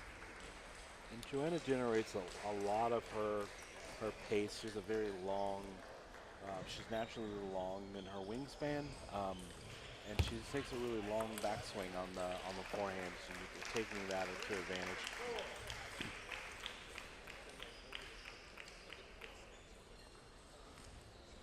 One thing I'd like to point out that I think a lot of amateur players can learn from Joanna here is if you watch her on her serve receive, watch her feet. You see those little hops? The way she does that is to try and set up to make sure she's ready to move, ready to, you know, objects in motion, stay in motion kind of thing. So you use those little steps, they're called recovery steps during a normal, you know, line of play, but at the serve receive kind of just help you make sure you're in motion, you're not moving from a stagnant position.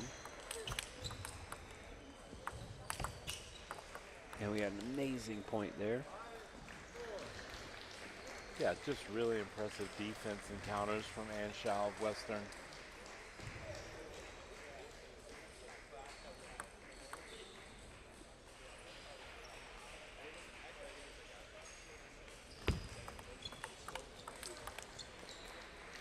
And she just keeps this theme, Joanna, taking it down the line to the backhand, and it seems to be working for now.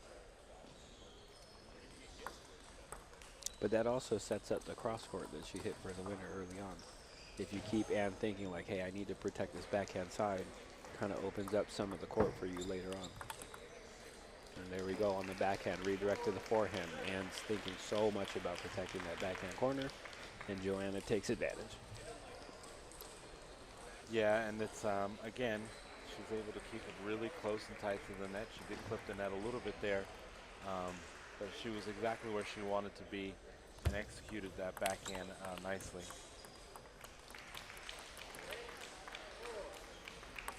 So now it is Ann Xiao of Western who finds herself in a bit of a hole here in the second game as she trails 4-8. Interesting little side spin push there. Throws off Joanna, and she dumps the ball into the net on her own receive.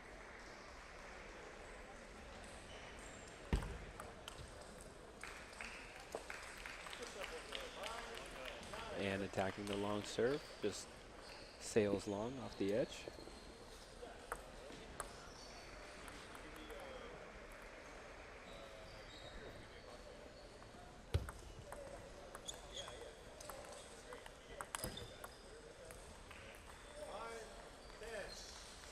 You can tell Ann wants to go for this, you know, more speed lines than spin lines, and they're just quite not going over the net and catching that tape and bouncing back.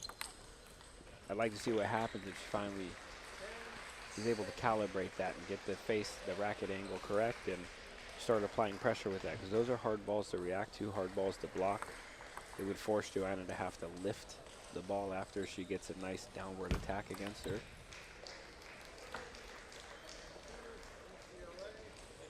There you have it. Joanna Sung closes out game number 2, 11-6. She was much more in control of that second game.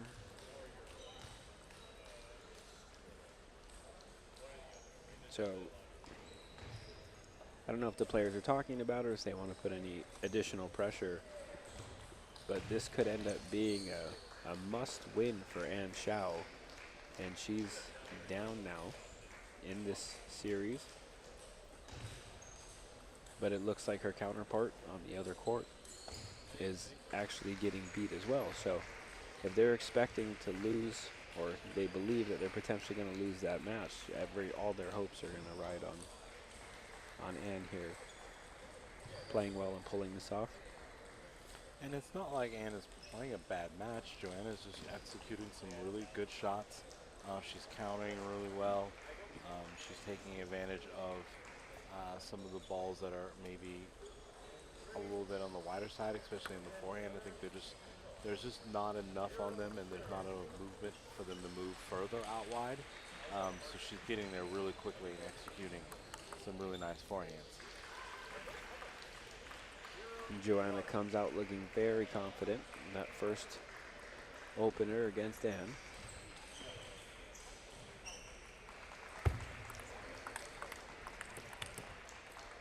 And opting to start the rally off with more of a fast pace for that long top spin ball into the backhand, trying to encourage her opponent to speed things up so they can play fast line of play.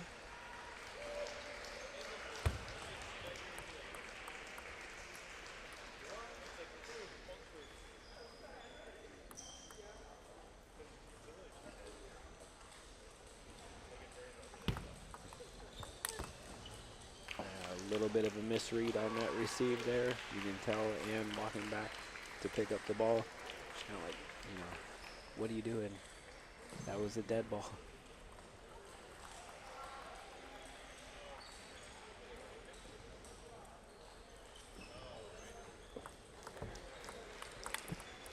Great footwork there by Ann Xiao to turn the corner, stay committed, and pull off that forehand to the backhand.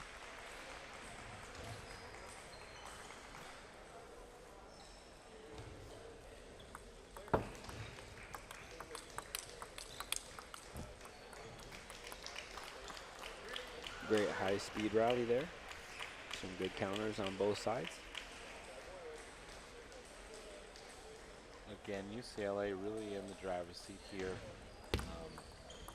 And Shao wants to keep this close and give herself a chance. But again, the long take back, it feels like a delayed stroke, but she's so quick on the follow through where you take this and you're trying to anticipate where she's going to go. And she's just holding it just that much longer for you to make your move right or left.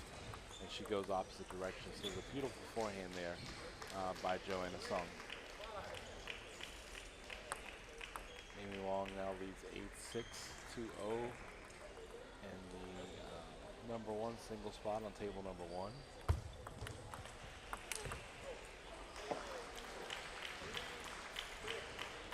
Again, not really able to return those serves, leaving them up high. Joanna definitely makes her pay for that one. Joanna Sung leads 6-3 here in the 3rd game.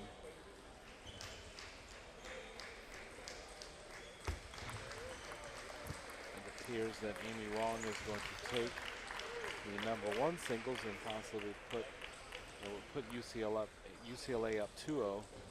And if Joanna is able to close this out here, then that means UCLA would take this one in semifinal, punching their ticket into the finals. They're going to await the winner. Let's get some outside results here.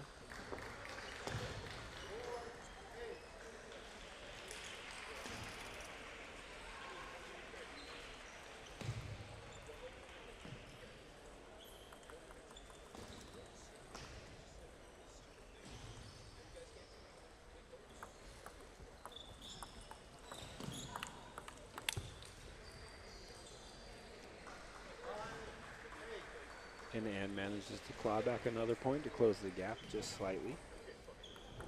So her teammate on court 1 just ended up losing her match. So Ann's very important. I mean, she's wrapped up in her own match right now, and I know all the players want to win their match, period. Like, it's the first thing when you step on that court that you want to think about. But you got to wonder if when the stakes are higher, if that can kind of bring out better play out of your teammates, knowing that, you know, everybody else, their dreams of continuing on in the tournament are resting on you. And speaking of continuing on into the tournament, Texas Wesleyan has defeated Columbia in that other semifinal. So Texas Wesleyan is in the final.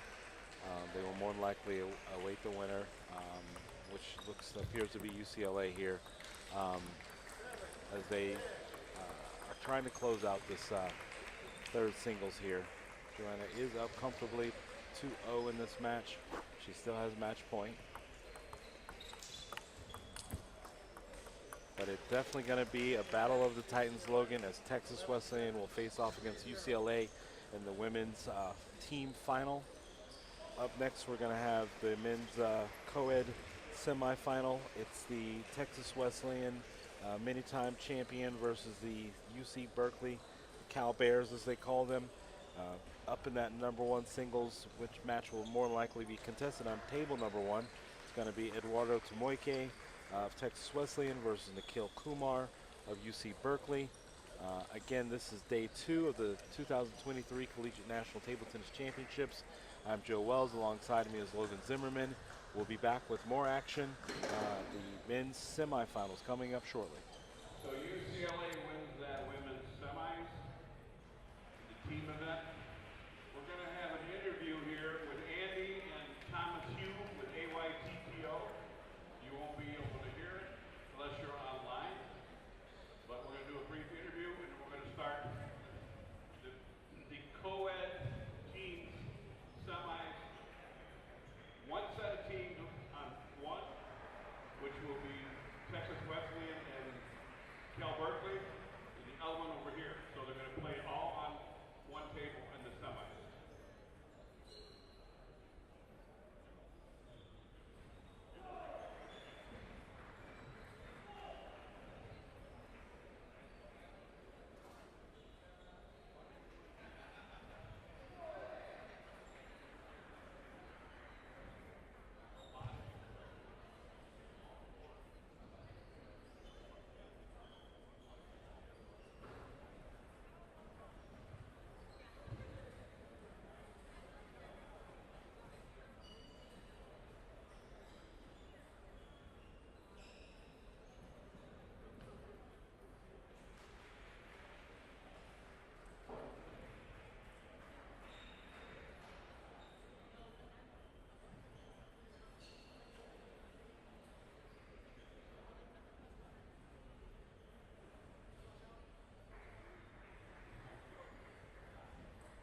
we have NYU with Jeremy Hazen, Yuchen Ding, Muted Danny, Kelvin Chan.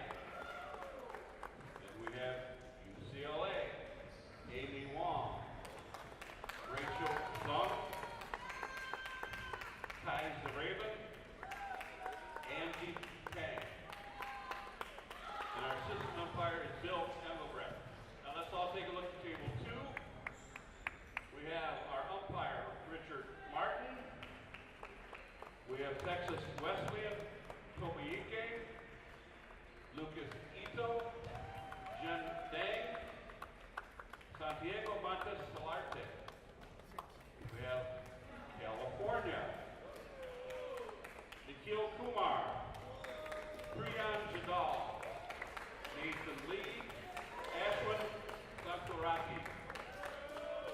Assistant umpire, Steve Lee. So go ahead and shake hands, and then we will start. We have service judges on each court, and all 4 service judges are Vlad Farkas, Jordan Duran, Doug Song, Conrad Song, and Felipe. So these are, when one team gets 3 wins, it's over. We don't play the 4th singles match unless we need to. They're going to play all their matches on each of their own tables. They play better with a lot of applause and energy, so let's give them all a round of applause to start out. Come on, let's hear some applause. Put your phones down, let's hear it. All right, thank you.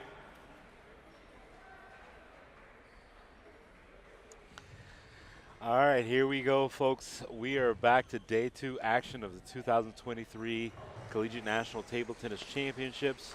We are into the Coed semifinal rounds. On table number 2, we have Texas Wesleyan, the number 1 seed, versus UC Berkeley, the number 5 seed. Out on table number 1, it's the UCLA Golden Bears, Bruins versus the NYU defending national champions. So I'm joined here. I have the pleasure of adding to the booth right now is Matt Hetherington. Matt's been out primarily on table number 1. I've been playing a game of table hop. So we're excited to have him here. We are going to get off like fireworks right away, Matt, with Nikhil Kumar versus Eduardo Tomoike. Basically both rosters wasting no time, putting out their number 1 players right away. Matt, we've seen these players throughout the weekend. If anyone's just tuning in so far, tell them what we're in for here. It's going to be a very interesting match. Neither of these guys have played each other before. Very different styles. So Tomoike's Japanese penhold, traditional, so he only plays off one side of the racket. Very good forehand footwork. And then you have Nikhil, who's U.S. national champion. Very good touch, lots of variation. So this is going to be a very tactical battle, I think. And I think we'll see Nikhil doing a lot of very unorthodox stuff to try and take Eduardo off his balance. Yeah, we saw Eduardo play last year. This is his 2nd year competing at nationals, and like you mentioned earlier, very, very good footwork. Everything is set up around trying to just do a really big forehand. I think that you said Nikhil is probably going to want to not be duped into going forehand to forehand exchange rally with him too often. Yeah. If he can throw off the timing and the balance of Tomoike, I definitely think that favors Nikhil going into this match. But again, it's really exciting to see here the number 1 seed, Texas Wesleyan versus California on table number 2. I'm Joe Wells. Alongside me is Matt Hetherington. We'd like to just take a moment. If this is your first time tuning in, we want to thank all of our wonderful sponsors. We'd like to thank the City of Round Rock, the Round Rock Sports Center. We'd like to thank DHS. We'd like to thank Pong Space, Major League Table Tennis, and NCTTA and all of its wonderful volunteers, who without them this weekend would not be possible. That's the players get ready to warm up. We'll allow you all to take a quick bathroom break, get some popcorn, get some water, or your favorite There's adult my beverage. popcorn. And we're going to have a great afternoon session here. Day 2 of the 2023 Collegiate National Table Tennis Championships.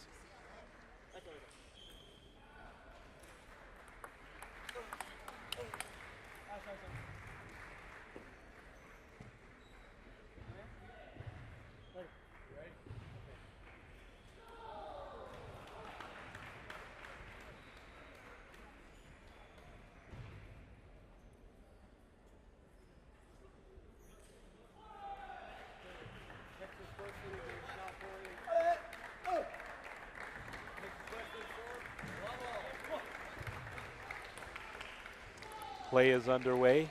Tomoike of Texas Wesleyan to serve.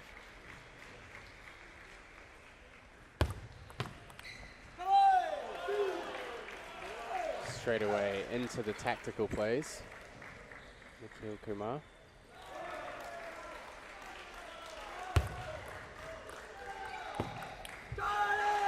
And a lot of this is kind of a game of find the backhand with Tomoike. He has very good footwork moving out to his forehand. A lot of the time, the trick is, can he find his forehand on the way back? So I think we're going to see Nikhil mixing up some slower, kind of more unorthodox shots into the backhand side, which Tomoike can't really attack with his backhand, and a lot of shots out wide to the forehand. And if Tomoike can get out and cover his forehand, we'll see Kumar bring it back to the backhand side. And does Tomoike not even have a kind of a cross jab drive with the backhand as a traditional? Yeah, pin yeah, holder? he can cover it. I've actually seen on a couple of occasions him hit some pretty outstanding backhand winners with his traditional style, but it's difficult. You know, if Nikhil's putting the pressure on that side and he's moving him back to it, difficult. So Tomoike, it's all about how he formulates his serve and receive strategy so that he can get on his forehand and stay on it. So even when he does open the forehand, he's got to be very conscious of what angle options he's giving Nikhil.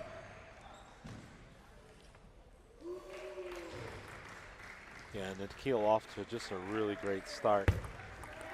And we did see some variation in the early points where he did start off with a slow push towards the middle of the table, moving Tomoike in and out really well. And then in the last few points, we saw him impart his own offense with really big forehands inside out. And there's the out to the forehand, slow, awkward fade back to the backhand side. Honestly, I think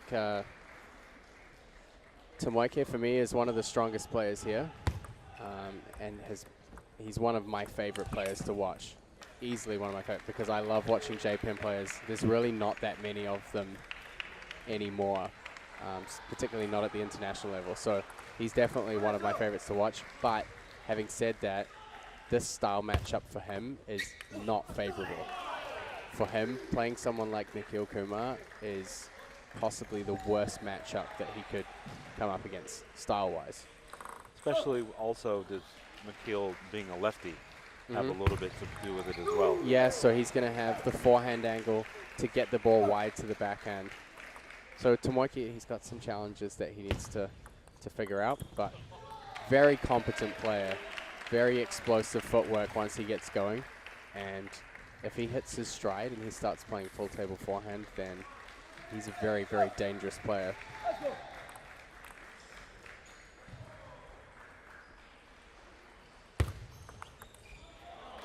Yeah, and that's a really smart play there by Kumar, stepping in, taking that ball early at its highest points, and attacking Tomoike either right to the body or towards the backhand where it's a struggle for him to step around and hit a forehand. Good step around there from Eduardo.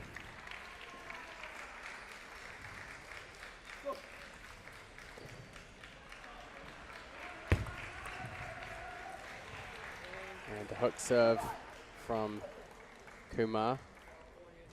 Nikhil Kumar strikes first in this opening singles of the Coed team semifinal matchup. Again, out on table number 1, you have UCLA versus the defending champs NYU. Jeremy Hazen and Amy Wong. It's 10-8. Hazen leads in game number 1.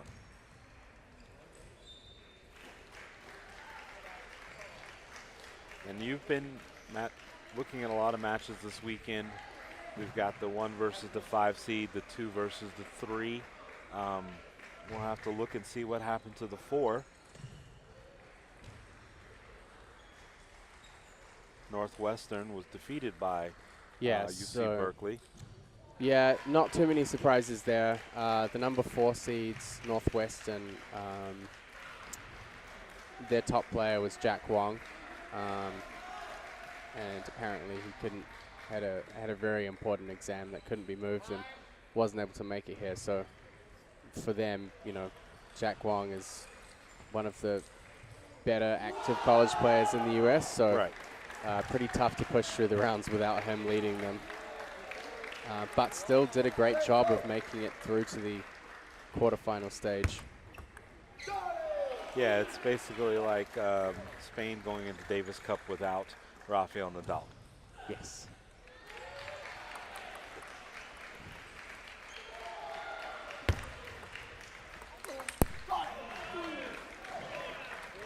And I did like the idea. Tomoke did have some really good anticipation that Nikhil Kumar was going to attack to that backhand side. He just didn't execute his push.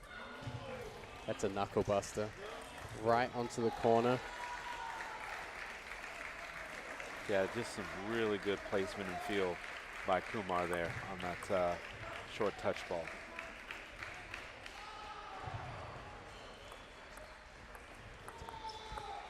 One of the biggest challenges in playing against Nikhil is his action is so quick. Generally, you start to feel like the ball's going long, but it's not. It goes short a lot of the time, and he's really in a strong position here and dictating how each point plays out. And just another example of his variety in his bag. He takes just a beautiful backhand punch out wide to the Tomoke forehand, and Tomoke couldn't even react to it. He's trying to be a little bit more aggressive on the backhand side on the serve receive. But Nikhil Kumar are just tactically very on top of this match.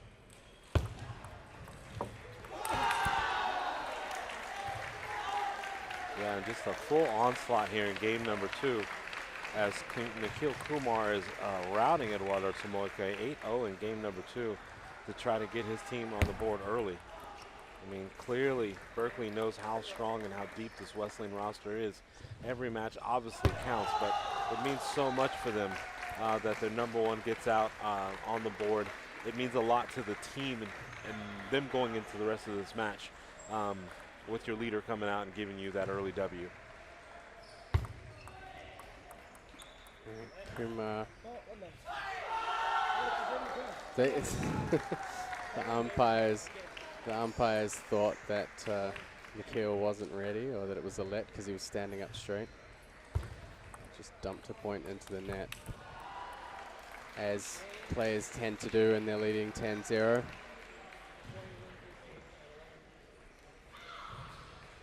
sure usually players want to avoid any awkwardness, so the umpires kind of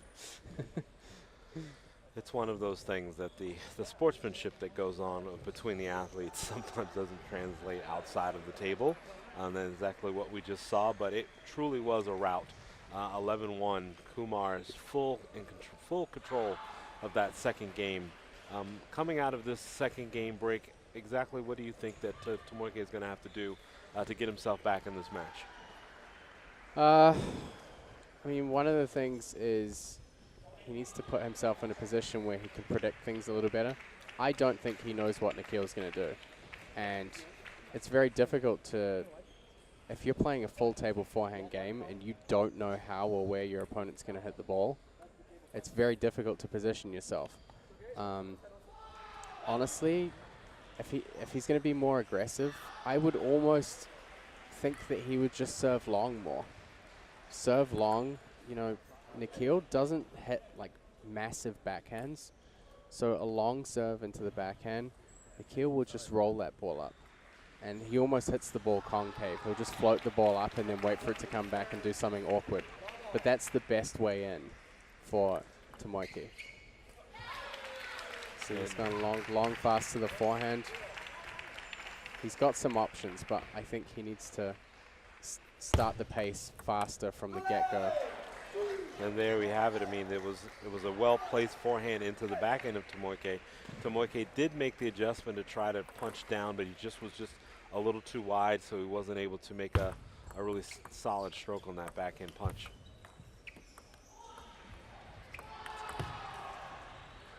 Kumar chopping that ball almost off the ground, but it only takes a couple of points where Tomoki finds his forehand. He can try and get some rhythm.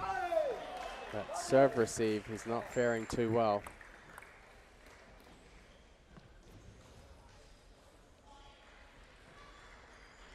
Again, sometimes the sweat does get out on the table. Last thing you want is the ball to hit a sweat spot. You can see already 3 serves, 3 long serves. He's got to set the pace. In a lot of these situations, Nikhil will try and slow the ball down rather than attacking. The one thing that Tomoki doesn't want to do, even though you can change up the sides of the long serve, is that Nikhil will start anticipating just long and set himself up, particularly on the forehand side, which we have seen his ability to hit some pretty big forehands. Nice little snap there on that backhand attack.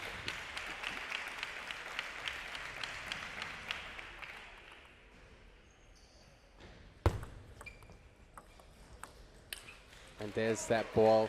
I mean, in a situation like that, you want to see Tomoki step in first and really get a good timing. He could win that point outright.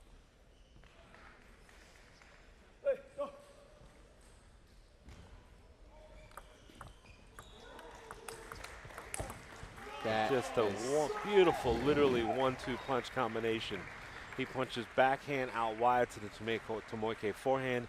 He follows it up with a big, beautiful forehand back cross court. I mean, the redirection also is a really tough thing to do, but Kumar just really handled that point so well. Of course, also one of the challenges, and I've brought this up many times commentating matches for Nikhil, is that he has good enough touch to push long balls short, and it's very difficult to anticipate. So in a situation where you serve long and fast to his backhand, he can still push the ball short. And it's very uncommon, and it makes it very difficult to build any kind of rhythm against him. So, you know, a lot of players, when you serve long and fast, their goal is to attack. They want to use the opportunity with the long ball to attack.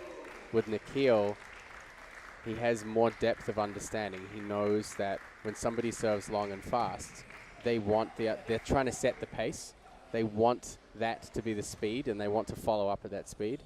And so his main goal is very different from a normal player. Instead of attacking, his goal is to slow things back down and kind of bring Tomoki back into his pace bubble, I guess. It's a weird way of putting it, but. So a lot of times we'll call that kind of putting people on a rope. He'll pull you out, he'll pull you back in, a little bit of puppet mastery, if you will. And then when he feels like he has his opening, he's going to take it. He started off the match with touch and feel. We saw that. And then he quickly was able to adjust when he saw he had some openings. So maybe he wanted to initially throw Tomoki off right from the beginning and think that this was going to be a touch and feel, play short kind of match, and then he transitioned to offense really well. Risky serve receive there from Eduardo Tomoki.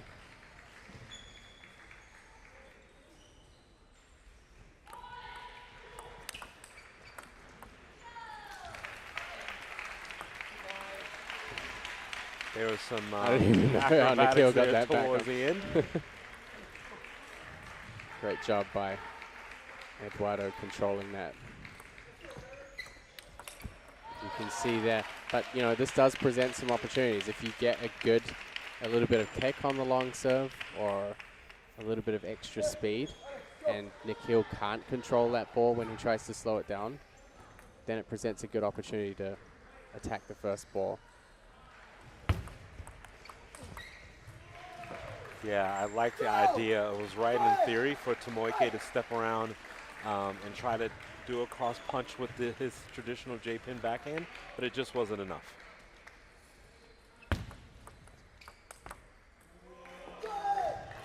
So 4 match points here for Nikhil Kumar. First match of this Coed team semifinal between UC Berkeley and Texas Wesleyan. And he'll take the first chance. Nikhil Kumar just breezing through this opening match. I think almost everything really came down to style matchup here. Yeah, Kumar never really gave Tomoike a chance to get into this match, and kudos to him for just going out and executing everything he wanted to do. He looked like he was in control the entire time. Tomoike did try to, you know, make some changes in the adjustments that you talked about, the disadvantage that he had of not really being able to do a whole lot from the backhand corner, not wanting to expose too much of the forehand out wide, and it was just really an unfortunate situation for him that he came up against a buzzsaw. Yeah. I mean, that match from beginning to end, there was nothing he was able to do really to throw Kumar off of his match at all. So there you go. California up 1-0 in this first semifinal against Texas Wesleyan. Up next, we're going to have Lucas Ito of Texas Wesleyan versus Priyan Jindal of California. I'm Joe Wells. Alongside me is Matt Hetherington. You're watching the Team Coed semifinal match on day 2 of the 2023 Collegiate National Table Tennis Championships.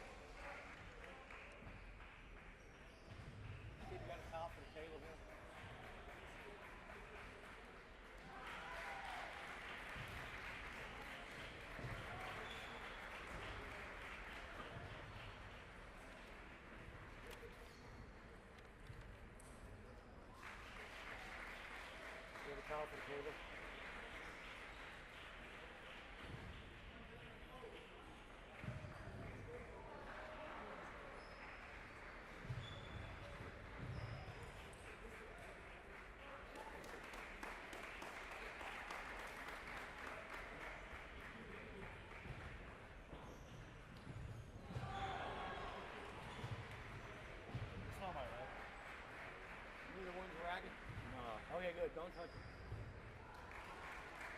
That's what happens when I don't have the racket. What's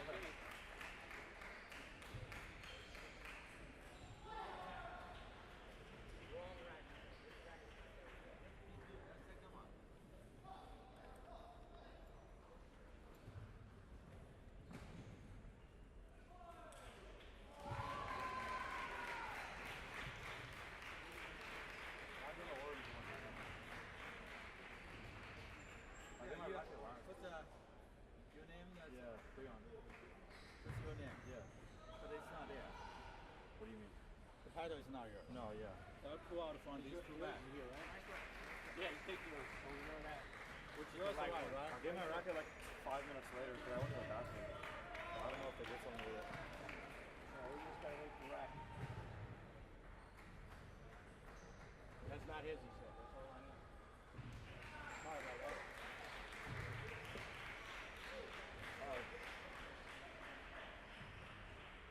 You can do the flip, but then I'm gonna say 2-minute warm up and he's not ready.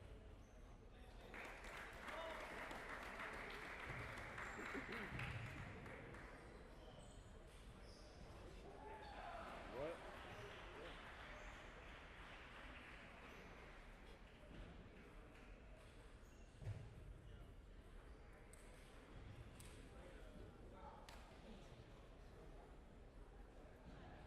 Almost be easier for you to show him which is your racket. Yeah. You know what I mean? You want to screen on another one, you go, no, that's not it either.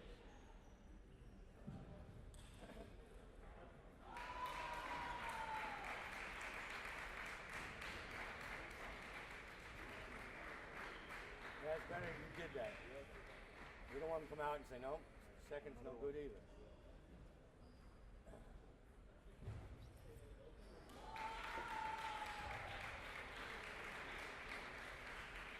Good. Sorry for that. Good luck.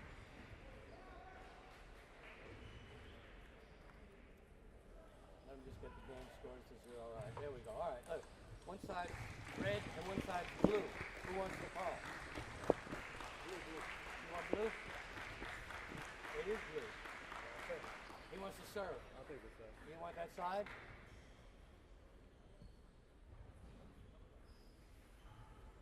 Two minutes.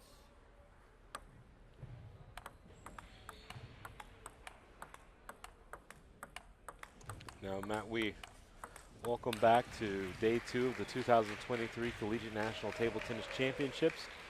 We resume action in the Coed team semifinal, Texas Wesleyan versus California. Up next is the number 2 singles matchup, Lucas Ito of Texas Wesleyan versus Priyan Jindal of California. Haven't really had an opportunity to see much of these two play this weekend. Saw obviously a lot of doubles action between Tomoike, and we saw a whole lot of doubles action with Nikhil Kumar as well, and then the action going on table number 1, as a lot of those athletes in the number 1 and the number 2 single spots have played a lot this weekend, but it looks like there's a little bit of a lineup strategy in place here as they put Lucas Ito and Priyan Jindal out in the number 2 singles. Yeah, so Lucas has the benefit of having played before. So he was here last year. He's a defensive player. Priyan was also here last year. Priyan can play some pretty crazy shots, and judging by their lineup, I would say these two guys are in the number 2 spots. I think they, compared to the rest of their teams.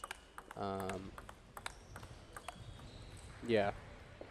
Priyan is a little bit, you don't know which player is going to show up at the table. So he can play normal, or if he gets really pumped up, he can play some just phenomenal table tennis. Well, let's hope that we get the phenomenal table tennis here in the second singles again. California out to a great start as their number 1, Nikhil Kumar, takes out Texas Wesleyan's number 1, Eduardo Tomoike, in straight sets, 11-6 in the third. NYU and UCLA are battling out on court number 1. Amy Wong leads Jeremy Hazin 2-1 in that matchup. Texas Wesleyan against California. Texas Wesleyan serve. Love all. They're called to serve. So Ito is going to start with the serve. See him flip his racket over to the inverted side first. And the serve takes a point straight away.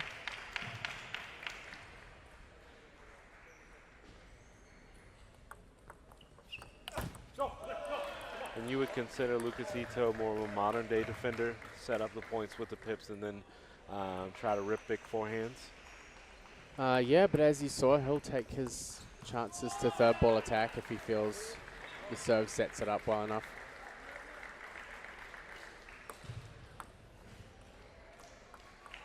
Hopefully we'll get some good rallies in this game. These are both taller players, so especially Priyan plays pretty strong over the table.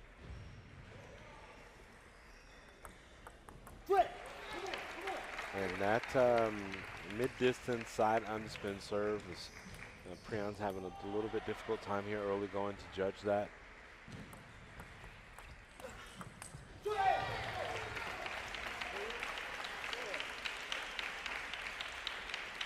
Yeah, a little bit more applause from the Wesleyan side here. Need to get their player in the zone.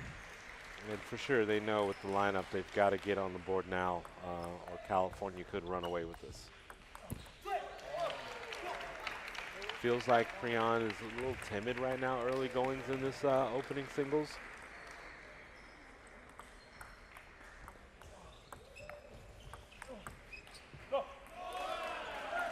Good plan follow up there. Yeah, he does need to build his confidence up. He's a player that he will kind of talk to himself a lot.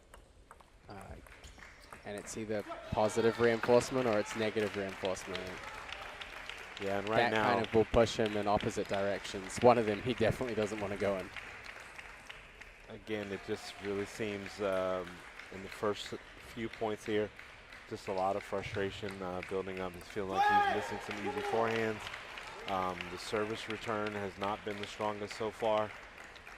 Ito has a pretty comfortable lead in game number 1, 7-3.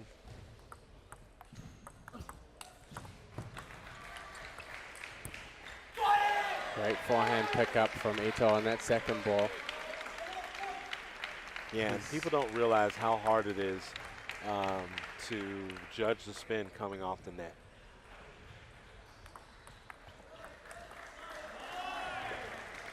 And Sandal attack there.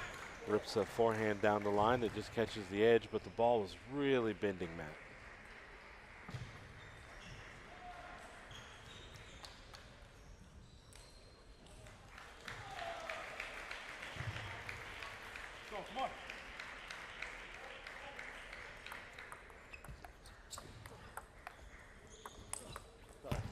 Just clips the edge. Jendal doing a really good job. You can see him targeting that backhand corner or the wide backhand angle. He's thinking if Ito is going to play defense, he's going to push him as wide off the table as he can to start the rally and then try and cross the ball back over. So he doesn't want to sit in a rally having to loop 10 balls to win a point. You can see he's looking to try and end it in 2, 1 or 2. And again, that same serve that Ito is going to giving Jindal trouble. Come on! Come on, come on! Lucas Ito with a sizable lead in game number 1.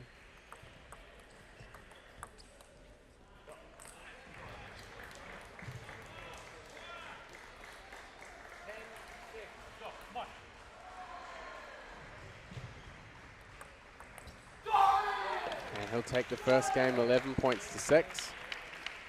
Lucas Ito. And really there from Jindal, never really looked like he got comfortable in that match, especially starting off with the return of serve. Didn't know how he should open up with the push. Times it felt like he tried to cut it too short and jumped it in the bottom of the net. If he opened it up too much, then the spin would kick off on him, and he would leave a sitter for Lucas Ito. So really impressive start to this match for the player from Texas Wesleyan. Again, it's so critical that he get him on the board right now for Wesleyan. If not, Jindal is able to come back into this match, then Cal could run away with it.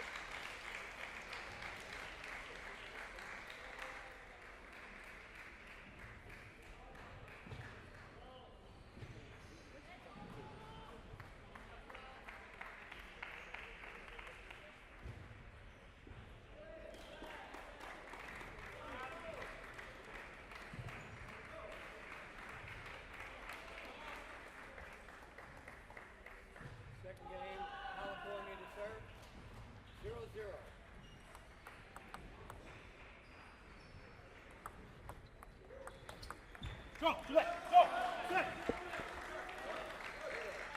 Starting with a bit more pep in his step. Brian Jindal, he needs confidence from the get-go and he needs to maintain it. So sustained confidence is what his team needs to feed him, what he needs to feed himself. He's got to have positive body language, positive reinforcement. And that's not really what he wants to get into, a kind of a feeling and side spinning or even kind of a pushing type of a rally. That is advantage Ito. He needs to get back into, how he started off, good energy to start, and setting up, himself for his forehands really.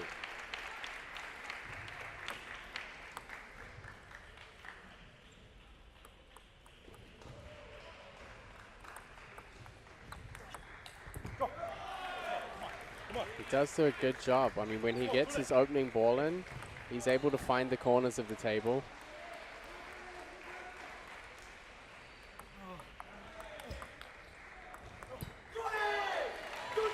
Has a very fluid action. It's quite a large action on the forehand. They can generate some good pace on it. But sometimes if he mistimes it, the contact's too slow. If the swing comes from the shoulder more, you don't get that snap in the contact as much. And Ito just continuing to win points straight off that heavier backspin serve variation. And that is a beautiful combination there by Ito. He controls the serve so well and then follows it up with his own big forehand cross court.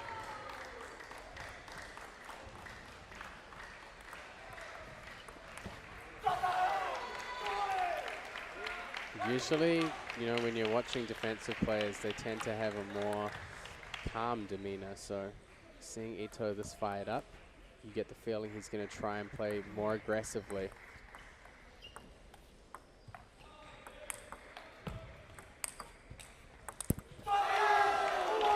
And there's a great example of a modern day defender. Heavy chops, one after another, waits for the ball to get pulled outside wide, and he literally picked that ball up from his ankles almost. Big wide angle there from Priyan Jindal. Go,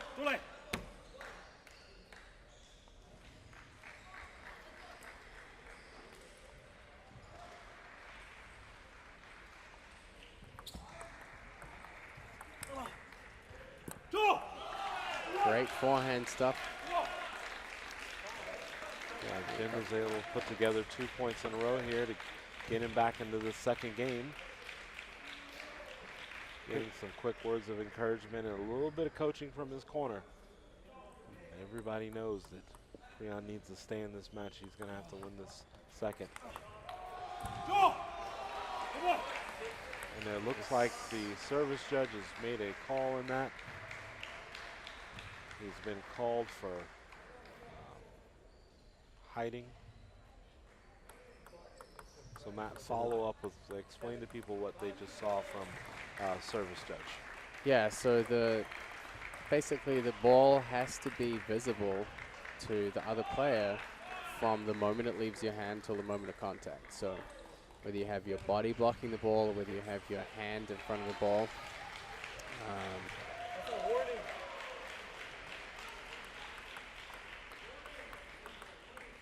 So they're basically trying to argue that there was a point played, but the serve judge had actually stood up straight away and tried to stop the point. This might give Priyan a little ammunition to get fired up. He's done well to tie things up at 7-7 here. And looks like Ito might have saw a little bit of a glare or some sweat possibly on Priyan's paddle, so that's where they slow down and just do a quick wipe off.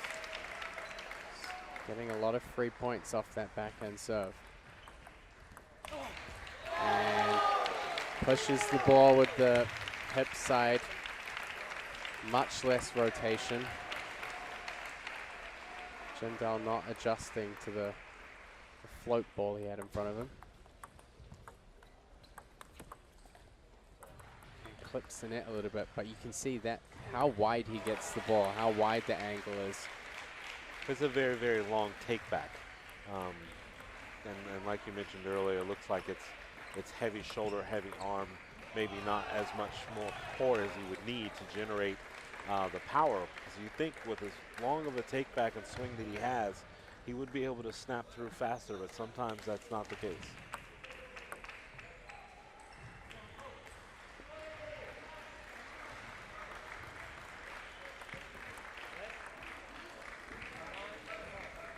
Pressure on for both players. Big opportunity there.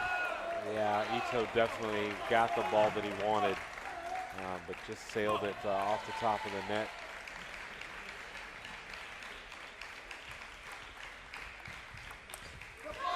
You can see a lot of recurring patterns here from him. He's basically stuck mostly to that short backspin serve to the forehand. And then he'll use his pips to push Priyan Jindal back across to the corner.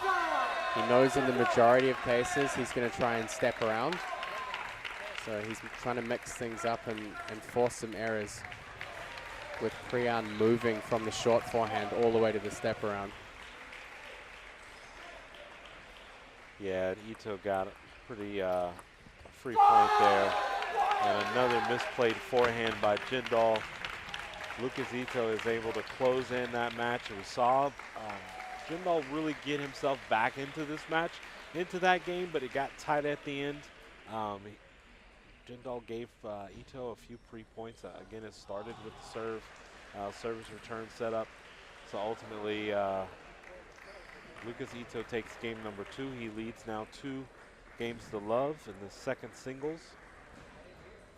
Wanting to get on the board for Texas Wesleyan.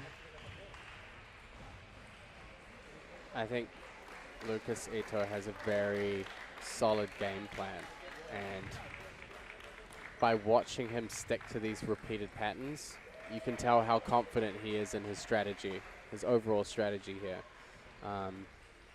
He knows that it takes Priyan a long time to wind up, and always serving to get him across to the short forehand before making him move all the way around to the step around forehand from there. I mean, if you have to keep doing that point after point, your legs are going to start feeling it. And also, it's when you're covering that much distance, it's a lot hard to build the weight transfer that you need. And you can see that as Priyan's trying more and he's trying to be more assertive with the ball, then Ito is switching in the pips push that has less spin on it. We've seen Priyan kind of sail them over the end. Prime example there. And, you know, as the pressure builds and Priyan gets visibly more tense, I think we'll see Ito push more float pushes. He's going to try and have Priyan hitting the ball long over the end more often. Which ultimately ends up being a pretty safe game for Ito, knowing that Jindal is just kind of behind the 8 ball a bit. Going to have to do a whole lot more to get back into this match. Again, we've noticed the first 2 games, Priyan Jindal not able to do a whole lot with the Ito serve. Brilliant inside out angle there. And he's going to keep targeting that angle. He just needs to make sure that he gets that first ball placement in, and it will open up a lot more opportunities for him in this match. And just as soon as Jindal made the adjustment of opening up the paddle head, Lucas Ito recognizes that, positions himself to step in, takes a big forehand down the line. He leads 3-0 in games 3-1 in game number 3.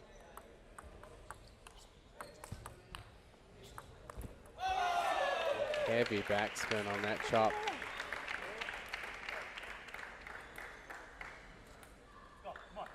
Again, just seems like Jindal didn't get enough racket head speed to overcome so much backspin. And it's going to be a timeout from the UC Berkeley player. Rightfully so. Game number 3 really started to look like it's getting out of hand. Jindal is going back to some of those same emotions and expressions we saw in the first game, where he just really seems puzzled.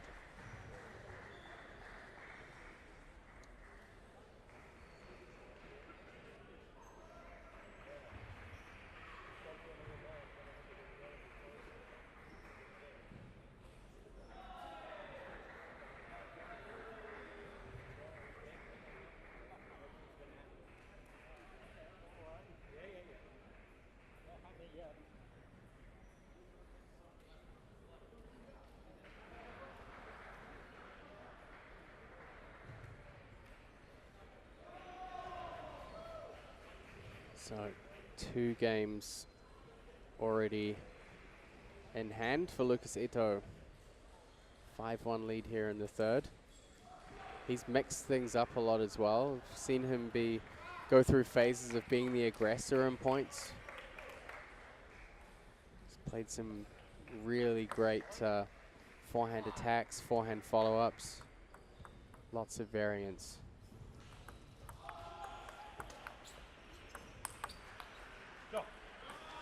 And Jindal successfully pushing Lucas Ito further back from the table.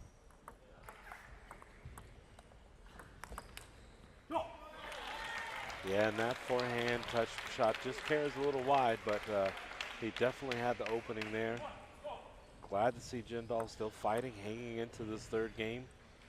He's only down 3-5, but he's going to have to do something with the return of serve. He cannot just float this, this serve that's been giving him trouble all game.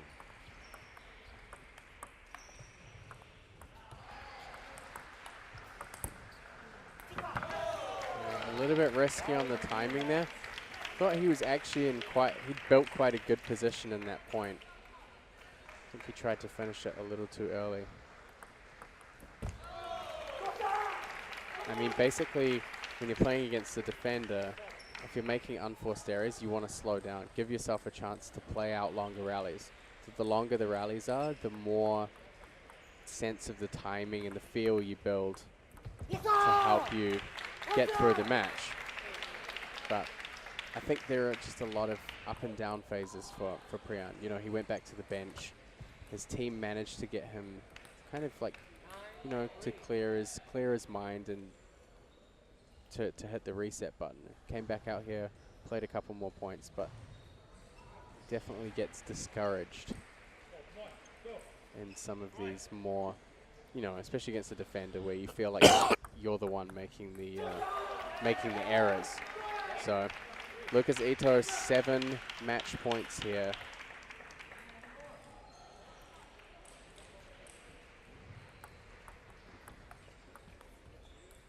And he'll take the first one. Lucas Ito drawing this team tie up at 1-1 between Texas Wesleyan and UC Berkeley and the Coed team semifinal.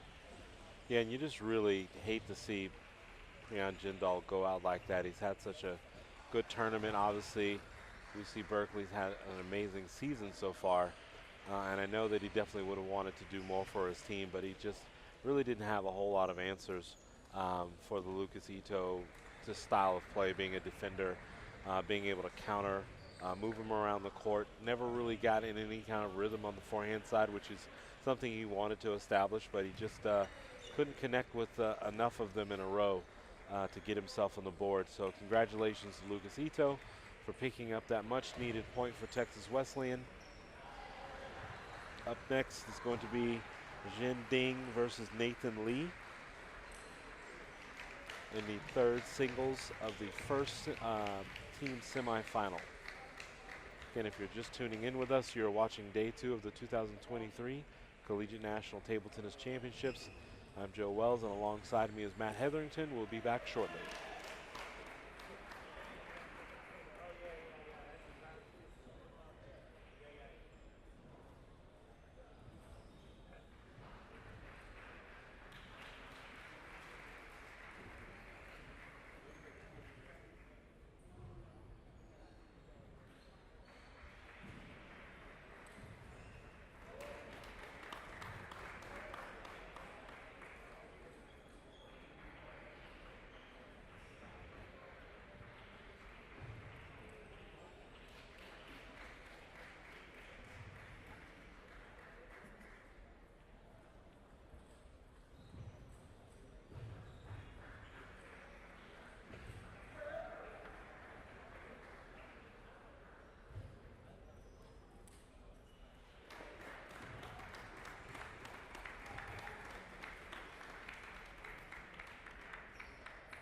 Okay, I got one side is blue, one side is red. Who wants the ball? Red it is. Who wants to receive? You want to decide? Ready? 2 minutes?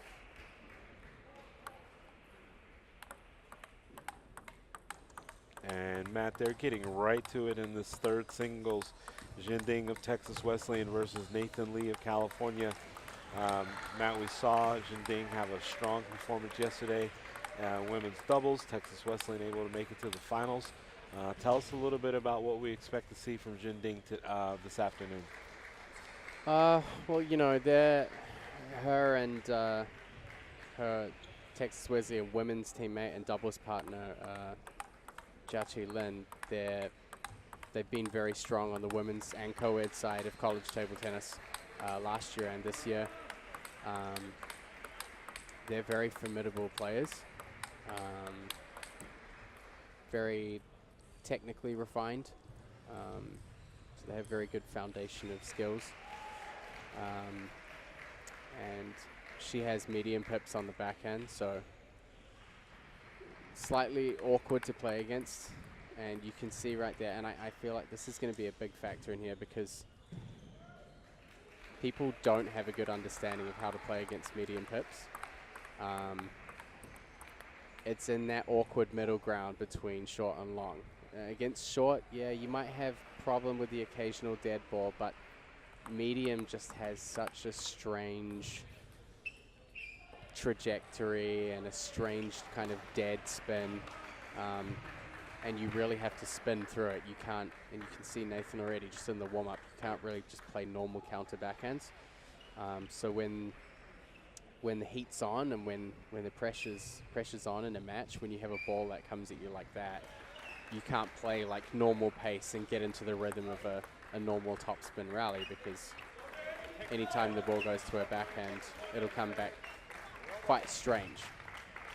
Yeah, and you're absolutely right. We can even go deeper down the rabbit hole as to the sponge mill thickness, whether or not there's very little sponge or if there's thicker sponge. Obviously, Nathan Lee, if that sponge is a little thicker, he should be able to backhand drive a little bit easier. But then again, if there's less sponge, that medium pips is going to react a little bit more like long, and it's going to completely mess with his head.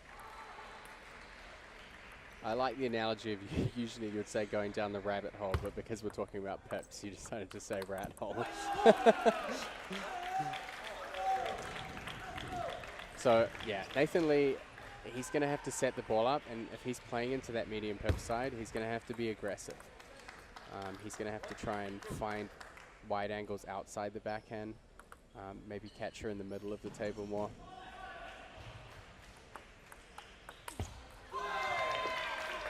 Yeah, and of course also target the forehand, to stay away from that side.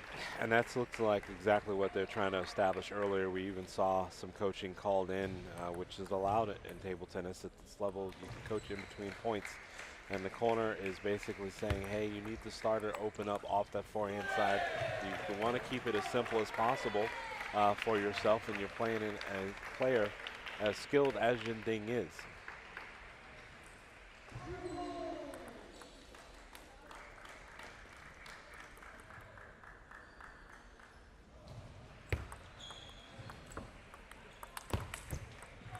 She plays some great, very compact forehand counters.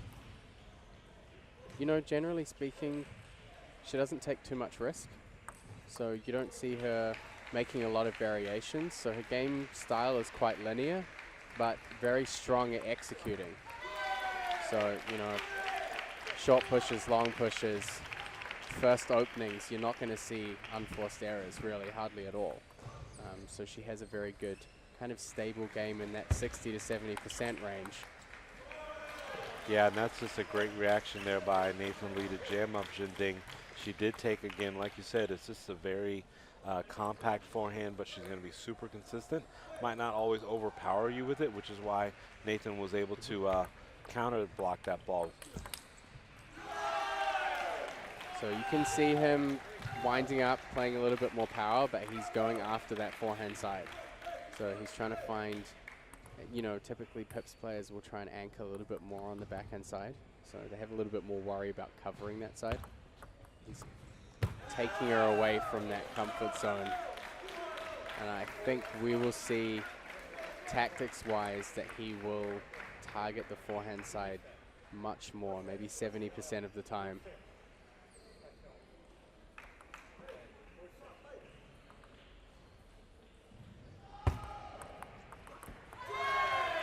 that, I mean, this is the great thing about her using those more awkward medium pips is that she doesn't have to hit the ball hard or fast. It's actually better for her to hit the ball slow.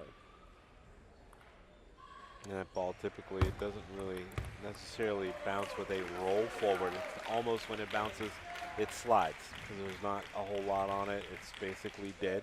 And depending on how quickly she punches through it, really makes it hard. There's nothing coming off your paddle. Your rubber's not going to be able to react to something as very little spin, if any.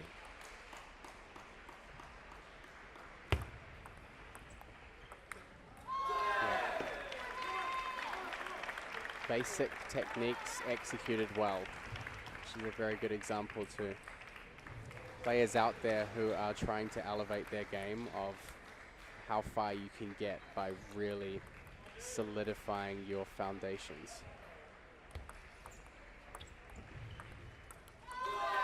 And you could see she set up from the serve quite well. I think she was expecting it a little higher. Opted to come back in for a forehand push instead of attacking.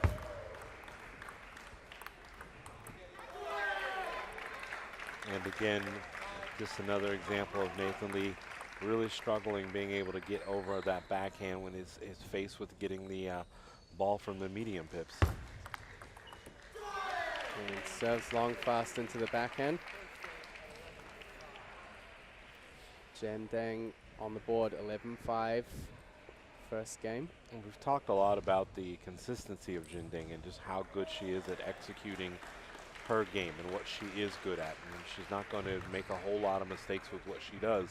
Obviously that comes from foundation, solid coaching. Tell just general people out there, you know, maybe they're just looking to get started into the game, and you've been around the U.S. and seen a lot of different clubs and rec levels and amateur level players. And the one thing that's very consistent with them is that as they get older, they develop habits that it might work for them 50-50 ball, but then it becomes muscle memory and there's no foundation, there's no technique. But they're having some level of success at an amateur or recreational level. How important is it if you're just starting out to get into table tennis to seek out local coaching, or to even venture down in how people learn today is these wonderful videos that Yola puts out through their Trinity app. Infinity app. Yeah. Infinity app, yes. Yeah, I mean, generally speaking, having a good understanding of technique is always going to give you an advantage over somebody who doesn't. You know, you don't have to necessarily have a perfect technique. You don't have to have an orthodox technique. But by learning technique, you understand more about how you contact the ball, how the timing of different things work. I mean, you know, I learned to play table tennis by myself. I didn't really have a coach for the majority of my entire career from a very young age. And so it was a lot of trial and error for me, but the more I learn about technique, even though I don't have the strongest technical game, and it's not like, you know, I'm not like a Chinese player, I don't have like a perfect forehand or a perfect backhand. The more I learn about technique, the more I understood about the game. So I think everyone should, no matter what their age or the stage of their game, they should invest some time into learning more about techniques, and, you know, whether it's learning about angle adjustments or, you know, little tips like tightening your thumb and finger on your contact to generate more spin. Those kind of things can make a really big difference to people who are just trying to beat, you know, other players their level, or trying to win office tournaments, or, you know, down at their local club. Yeah, and that one right there, that little quick gem that Matt dropped on you all about tightening your index finger and your thumb to generate more spin, that one's for free, but the next time he gives you any tips, you're going to have to pay for it. So visit him. Can I put my Cash App on the stream, Venmo? Visit him at matthetheringtontabletennis.com or mhtabletennis.com. Is that correct? Yeah. A lot of I haven't updated that for a while, but a lot of great information over there. And again, as always, we appreciate Matt being here with us at the College Table Tennis Championships. He really could be anywhere doing a number of great things, but he elects to spend his time with us over a few days, and we appreciate that. back to the action here. Very early timeout call from UC Berkeley from Nathan Lee. So Dang winning the first 3 points of the game, and they know that they need to tie things off here pretty early. They don't want him dragging behind. Fantastic angle work. He's looking a little bit more comfortable in his attacking strokes, but she's going to use that power against him if he puts the ball in the wrong place. And see, even the slower, slightly higher ball with the medium pips and that weird kind of float ball forces an error. But there's also a lot of pressure of him, because you see him trying to force to the forehand, when really that ball should have been finished cross court, but he wants to target the forehand.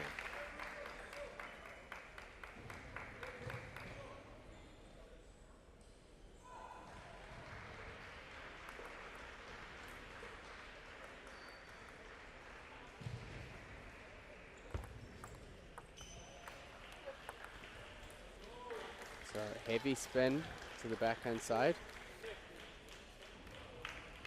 Has some really good control there by Nathan Lee. Still trails 2-6 in game number 2.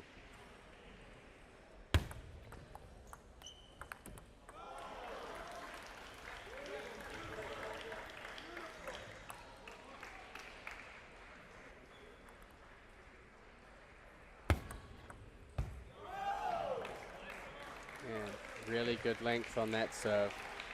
Just dropped very slightly over the back edge. It's a difficult ball to judge.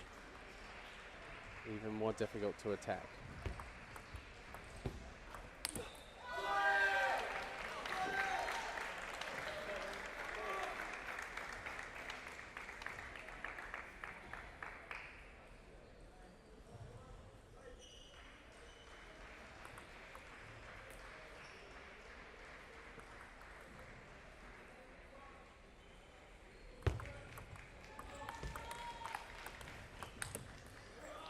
You can see the changes in placement from Deng. Nathan Lee holding his own pretty well. Now, with that, you saw Nathan was taking a little bit off the ball. It looks like he also took a slight step back from the table a little bit, just to give him more time to play a more controlled role. How long do you think he's going to want to keep up that level of patience? Because we know that Jing will make the adjustment and start stepping in and driving that ball a little bit harder to give him less time to just slow roll back to the middle of the table. Against her backhand side, he needs to do it. So he needs to make sure he has enough space to build the stroke up and generate some topspin. Because you need the topspin to counteract the dead ball. I mean, it's not backspin, but it's definitely not topspin. So he needs to put some topspin on the ball, and to do that, he needs to wind up a little bit. So staying at that mid-distance if he's playing into a backhand is fine, but he has to make sure that he's playing the ball deep on the table. If he plays shallow, she can come forward, and she can put more pressure on him and push him back even further. But see, like this, when he's attacking, even from the mid-distance, as long as the ball is deep on the table, then she's not going to have as good a position to kind of keep pressuring him.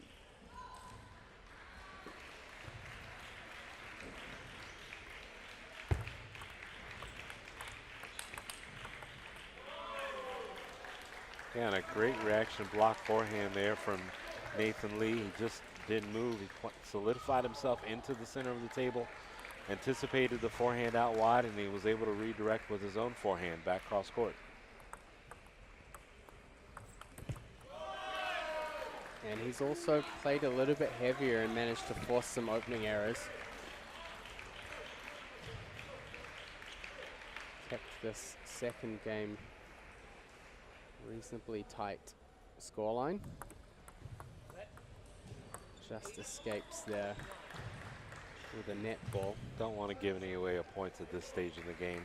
It's so close right now at 8-9. Nathan Lee to serve. Yeah, so you can see once he plays into that backhand side, he moves back a little. It's not far from the table, kind of in that middle zone, and gives himself some space to roll through the ball. But again, doesn't get enough depth on the first ball, she can press into it more and it becomes much more awkward to deal with. So she has 2 game points here to take a 2-0 lead. And she'll take the first one. Jen Deng, 2-0 here. Actually, I thought from the Berkeley side, a pretty good early timeout. She came out and took an early 3-0 lead. I feel like after Nathan came back, it was very neck and neck. The balance of control in the match shifted back and forth, but he was definitely much more in it after that timeout. So great decision by the Berkeley guys to use their timeout early on to make sure that he was on the right track. And I think he had a good chance there in that second game to potentially walk away with it, but Jan Dang from Texas Wesleyan is just holding steady, very steady game. Still not too many errors. Nathan Lee he's adding some more pressure. He's forcing a couple, but generally her game is very reliable and has remained so. So the pressure's really back on Nathan to make some more changes, take a few more risks in this third game, and that's going to add a bit more pressure to him, and he's already trailing 0-2. So yeah, like you said, Jinding not making a whole lot of mistakes. The only time we did see some of the errant shots was mainly in the forehand side, where she might have tried to go for a little bit more than she was comfortable with in that moment. And that's where some of the errors are coming from. Carrying that topspin long, while a deep, heavy topspin ball would have been super effective. She just put a little bit too much on it.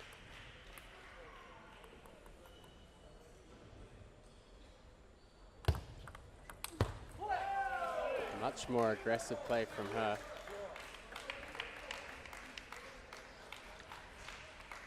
Just to keep him on his toes. Nathan Lee with an early lead here in game number 3. So this is really important for him. Giving himself space when he's playing against the backhand is fine. He doesn't want to step back too much when he's playing to the forehand side. And that's what he just did in those last couple of points. Right there, plays a very, very loose forehand that got away from him.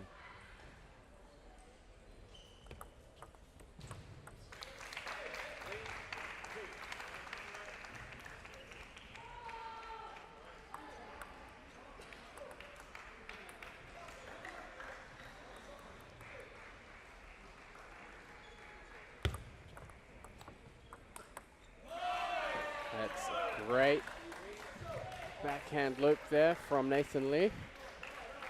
Yeah, one of the very few backhand loops that we've seen cross court, but much needed, and we hope that he's able to build upon that later into this game. Takes a little bit of the pressure off having to hit so many forehands if he can open up with the backhand cross court.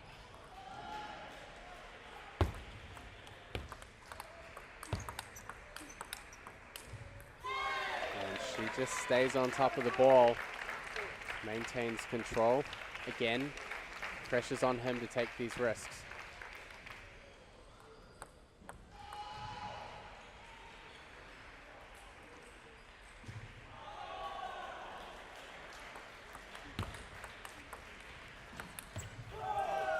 And you can see him starting to play a little bit more to her elbow, and he's caught her there in the last couple of points. But she's managing to handle it okay.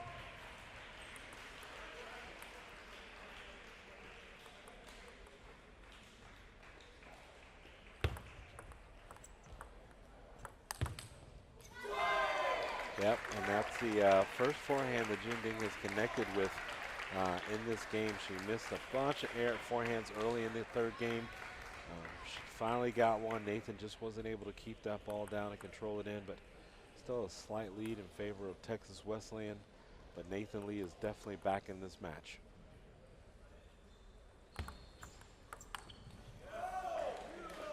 She is having a little trouble with the forehand.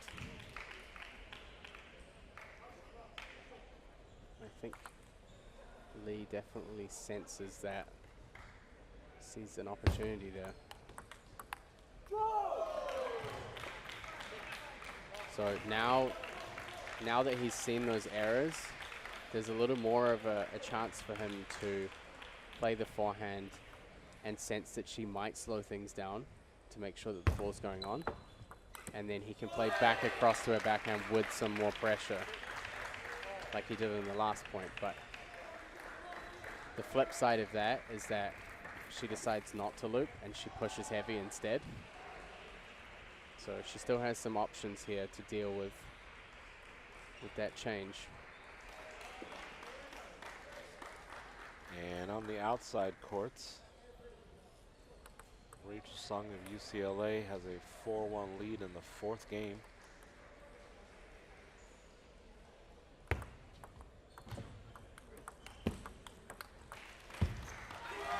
So she catches him again with that, and you can see also that the ball dips a little bit, coming off those medium pips rubber.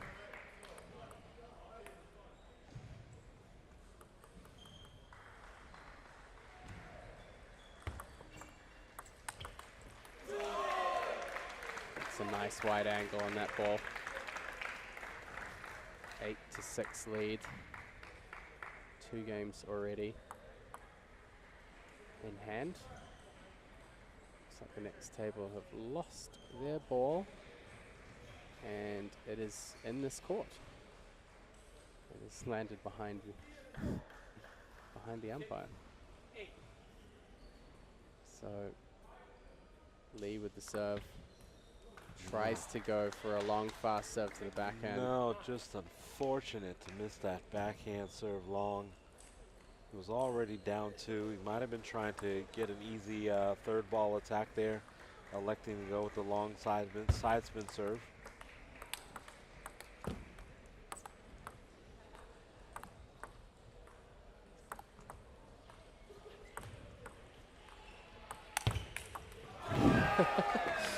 A multitude of attempts to try and snake the ball there. He didn't really get too much movement on it. And Well, she there was a just whole took lot of movement. It just wasn't on the ball. She just took it straight off the bounce and then took all of the action off the ball. So 4 match points. And she kindly gives one back to Nathan Lee. He still trails by 3 in the third game. Jing Ding of Texas Wesleyan has match point.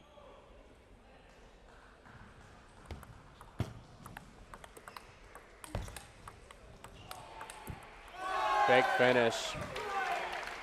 Really one of her strongest points of the match. Jen Dang 3-0, 11-5, 11-8, 11-7. She's going to hand Texas Wesleyan a 2-1 lead.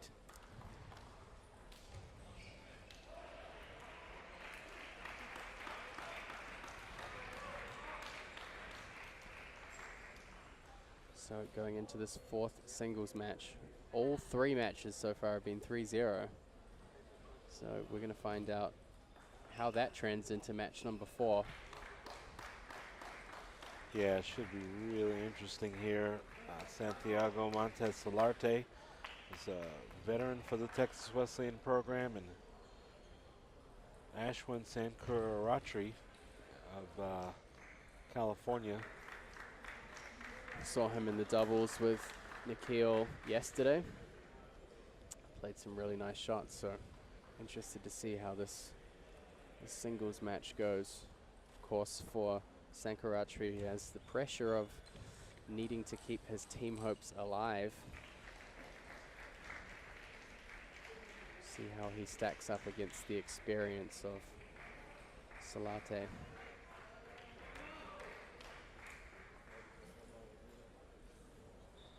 Okay, I got one side is blue, one side is red. Who wants the ball? Blue. Who wants blue?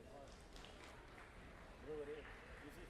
He wants to receive. On this side? I'll do this side. Okay. Back line.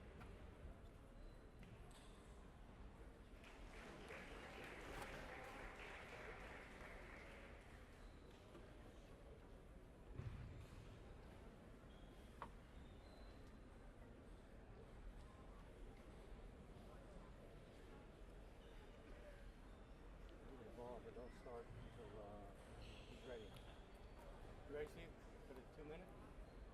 2 minutes, ready? Are you ready for 2 minutes warm up? Yeah. Okay.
California versus Texas Wesleyan. So Sankaratri is going to kick things off. And he does.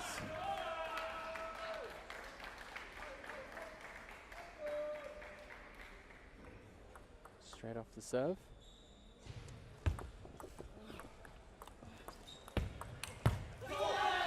Big forehand.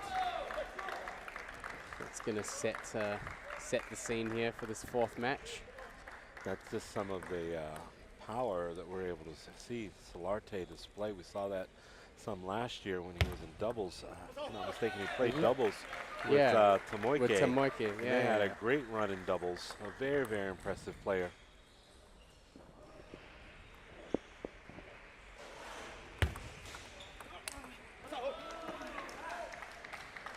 Looks like the serve judge has tried to intervene here. I think the difficulty here is that the points are getting played before the serve judges are noticed. Yeah, the points are played, the points are ended before he's able to even to get anyone's attention. He waves his hand up, but the side umpires are not recognizing him throw his hand up. So it's a warning. No warning. Last match you didn't take a point. You didn't get a warning last time too. Yeah, so they're having a little back and forth discussion here about consistency, about how this was dealt with in Priyan's match. So in Priyan's match, obviously they didn't give him the point because the point had, even though the point had been played, the service judge had called stop in the beginning. So the point wasn't counted. But in this situation, the umpire has actually faulted a point from Solarte. So there's an inconsistency here in how this has been applied. My head, what is my head? What's wrong with my head? Point, right? Point, 2-2. So Solarte is going to continue here, but definitely a fair point raised from the Texas Wesleyan side. A warning was given to Priyan Jindal when the service judge intervened in his match.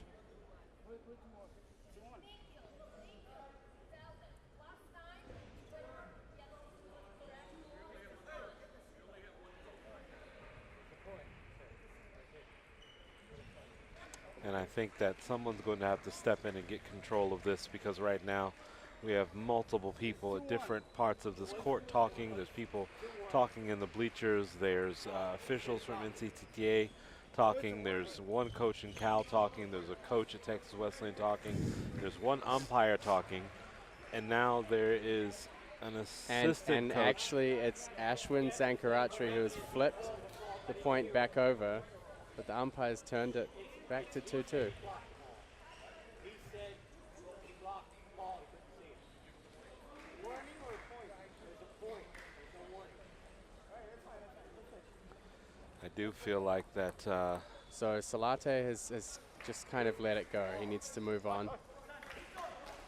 It's very early in the match, and I understand that they want to make sure that they set the tone, that they're not going to allow inconsistencies, because what could happen is let's say this was the 5th game, and it's 8-10-9 in the 5th, and there's that call, right? So they want to make sure that they establish some consistency. I think from an official standpoint, they need to take back control of this match quickly and not allow people to come out of the bleachers, or even some of the NCTTA officials to step in. This should probably be something that comes from the head referee and not so much the tournament director. So at this point, someone's going to have to just kind of like settle this game back down. It is very early, so we can get back to table tennis.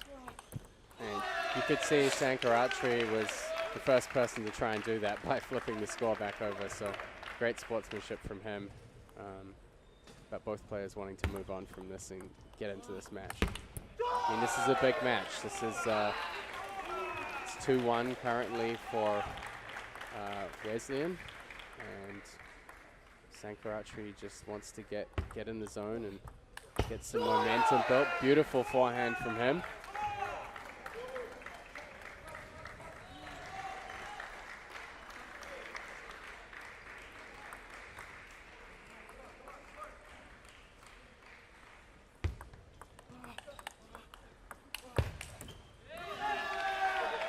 Yeah, just some really impressive work. Backhand to backhand exchange until it gets to big forehand counters. Advantage Montez Solarte.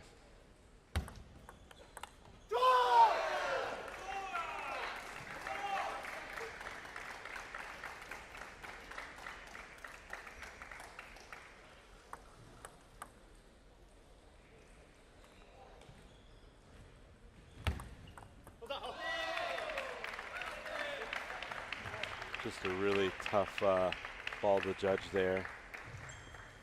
Sankaratri wanted to play that ball push, misjudged it.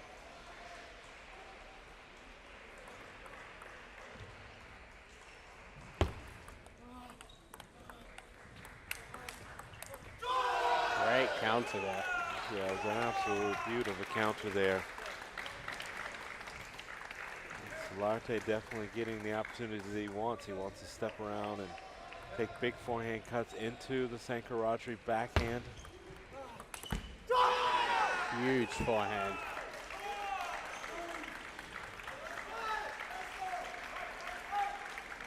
Some pretty exceptional play from Sankaratri.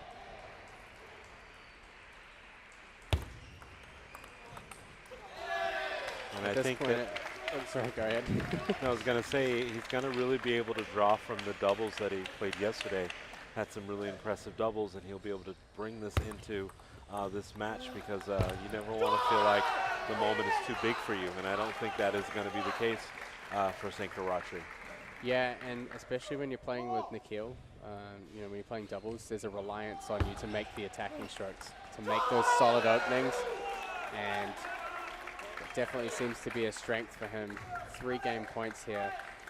Montez Solarte has got a little bit of a steadier pace, and right now Sankaratri is just playing over the top of it. And he's not afraid to go for those shots, so. And I like the idea that he is attempting to attack first. Like you said, Montez Solarte does have a steadier game, but he also has a pretty big counter, so he wants to basically beat him, you know, pun intended, beat him to the punch on the forehands. So great service variation there from Solarte. Heavier backspin.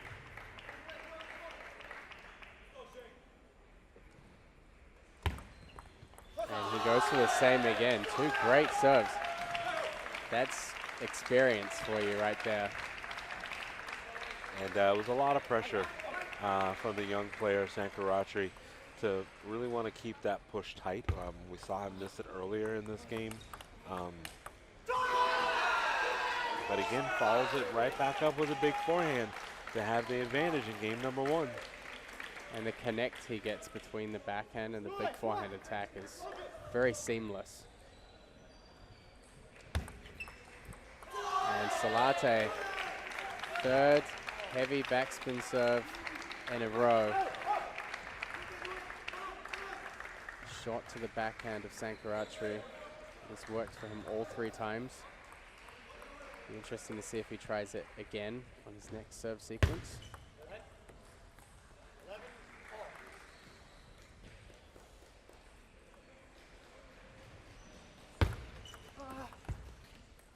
And a lucky break on the net there with a lot of heavy topspin and slow. Difficult to control off the net ball. So we'll see whether he sticks to what works or whether he changes. This time Sankaratri is on top of things. It's a beautiful punch down the line with so much action that the ball was actually moving away from Montez Solarte.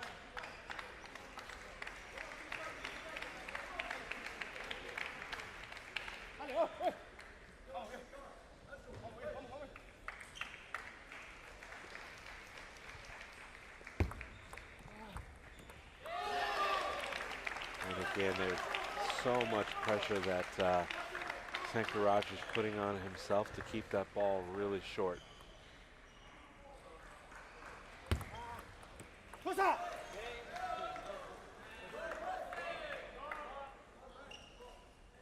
And again, we're coming back to this issue of the service judge not being seen or heard. He stepped up and put his hand up, so he's doing it in this right time. The problem is that no one's able to acknowledge what's happening.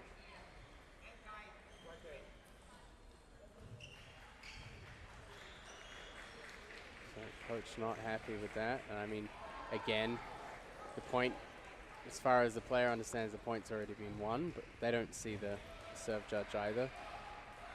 So there's a little bit of a disconnect between the service judges and the table umpires. And of course that's expected. The table umpires are watching the table, they're watching the match. So yeah, it's just unfortunate that we're having to deal with this, I think, in just a really, really good match. I mean, it's tied up 13-all. We're only in the first game. These athletes are playing some amazing points. And I hate that this, ultimately, I don't want to say it could decide the outcome of it, but I hate for this to interfere with what's going on the table.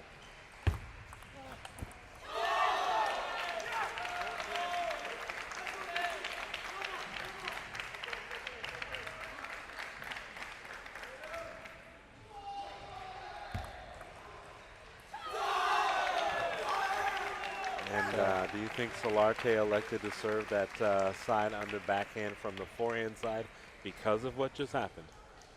I think typically backhand serves are a lot safer in terms of any kind of coverage. Right. So, you present the ball in front of you, the ball remains in front of you, the serve contact's in front of you. So, yeah, it's possible that he used forehand serve for the whole match. And not only forehand serve for the whole match, but he went to backhand serve, slid a little bit further to his right, and it was closer to his forehand side that he was making that backhand serve, which I don't want to assume, but that probably was out of the sight line of this service judge on this side.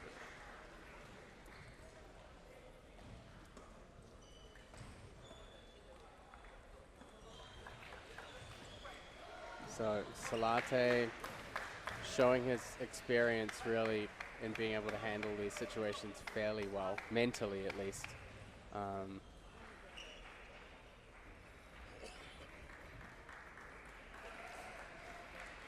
Taking game one there.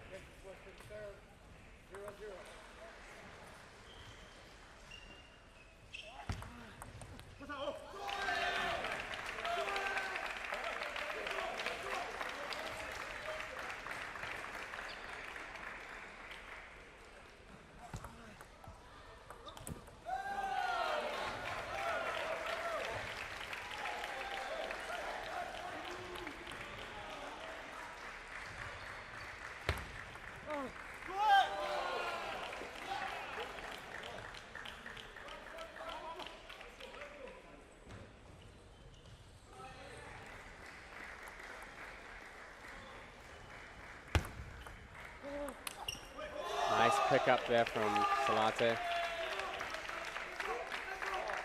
Sankarachri still going for those big counters. Not afraid to take those risks. Yeah, and I think that's a pretty good play. I think that if he takes it down a notch, that it would be, feed more into Montez Solarte of Texas Wesleyan. I like him wanting to be explosive and initiate that offense early versus getting into rhythm play with an already controlled player.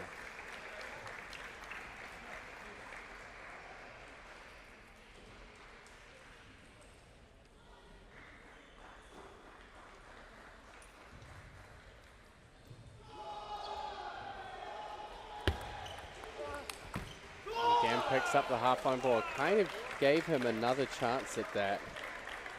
It's the same sequence we just saw in the last point. And this time really pins him in the backhand corner. Just great placement from Montez Solarte.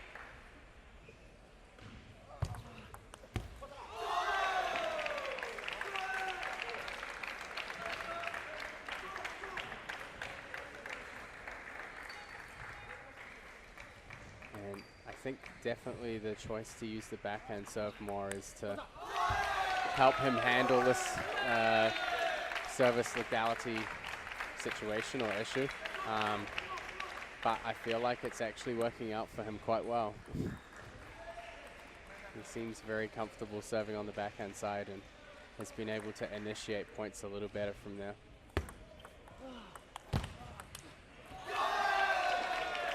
And again, not doing more than he has to. Control the ball really well. Kicked off on the backhand side. Sankarachri was not able to step around and take his forehand. And he calls a timeout here in game number 2 as he trails 7-4. Yeah, he's been getting some good angles into that backhand corner and really locking Sankarachri up.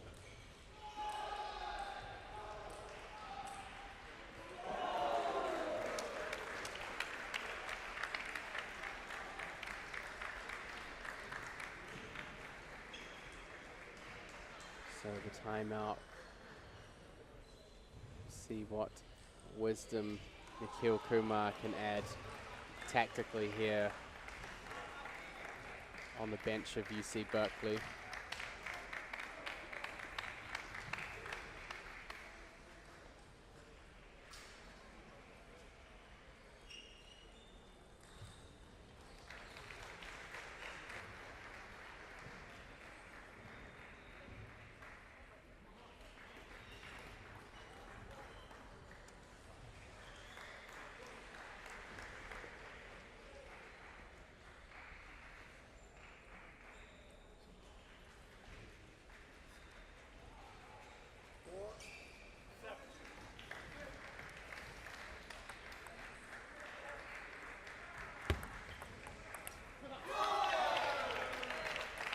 Solarte keeping it simple, a little bit of a fade, nothing too complicated.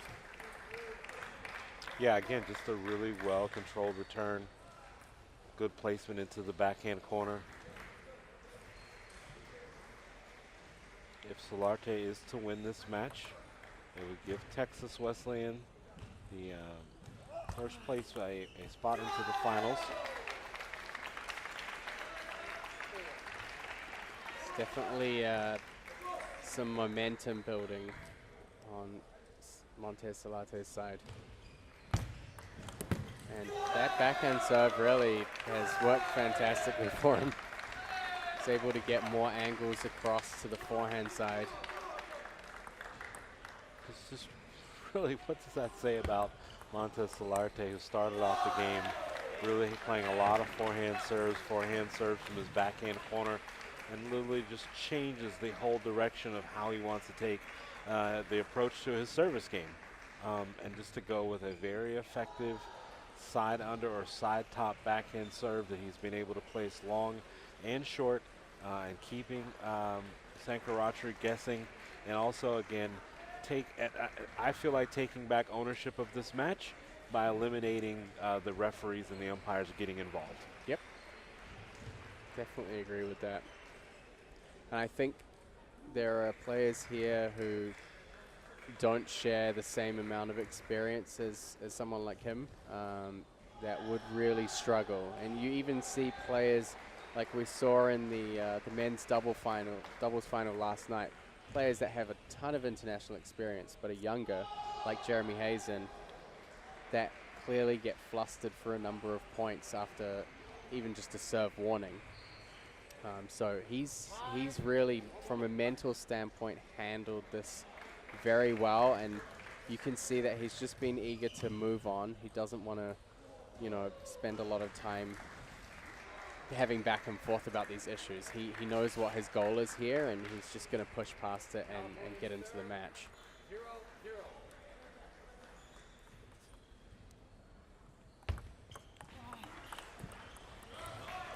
So Sankarachri starts off by getting that ball deep to the backhand side of Salate. Same again. Yeah, and he's definitely, you know, trying to establish some backhand to backhand play until he can get the opening on the forehand side. So at least he's not rushing right now in this third game.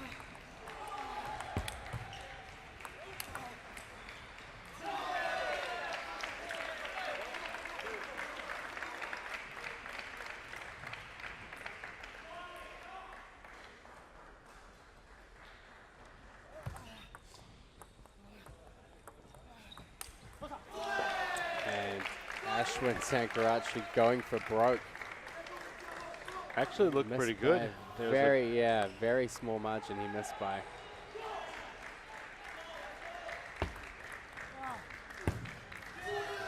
Salate cuts the ball wide off the forehand side.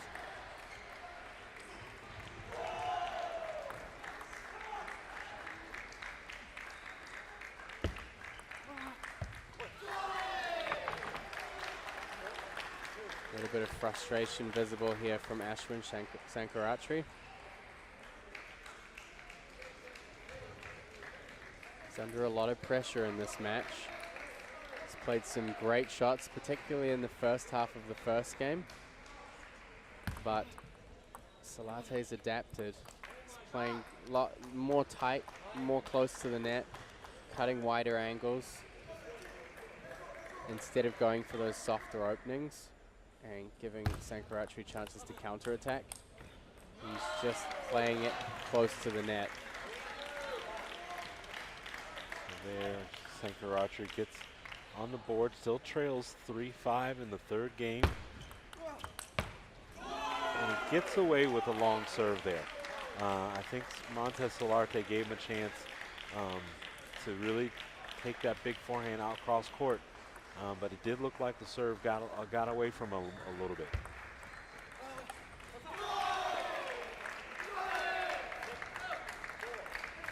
Still seeing those opportunities,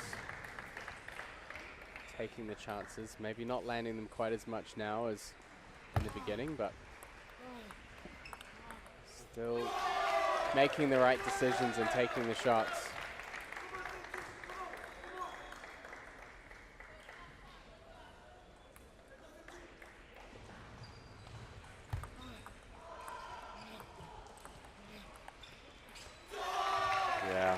Good touch and good placement, but if I had to lean in any direction when you get into that kind of rally advantage, Montez Solarte and Sankarachri is going to have to do something right here before this game just gets out of hand. I mean, it's a 4-point deficit. He can certainly come back from this, but he needs to score and put together a series of points right here.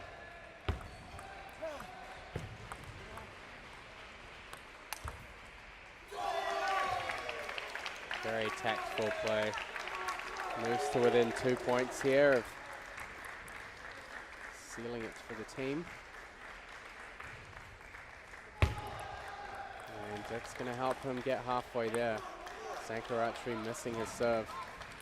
6 team match points for Texas Wesleyan. And just a risky return. Fortunately, Sankarachri just pretty much gave up there at the end. Well played match by Montez Solarte. just again, we can't mention enough how he was able to bounce back from that first game where he was dealing with the adversity of the service fault calls. He had multiples in game number 1. The coaches and the umpires and referees tried to assert themselves a little bit into that, not intentionally, but it could have gotten away from him. But again, great job by Montez Solarte. And that punches Texas Wesleyan's ticket into the Coed Finals, where they will await the winner of UCLA and NYU. We're going to take a quick break here as we get ready to come back. Some more day 2 action of the 2023 Collegiate National Table Tennis Championships. I have Joe Wells. Alongside me is Matt Hetherington. Matt, it's been a great day so far, and there's much more to go. So everyone sit tight, bathroom break, refill the beverages, grab a snack. We'll talk with you shortly.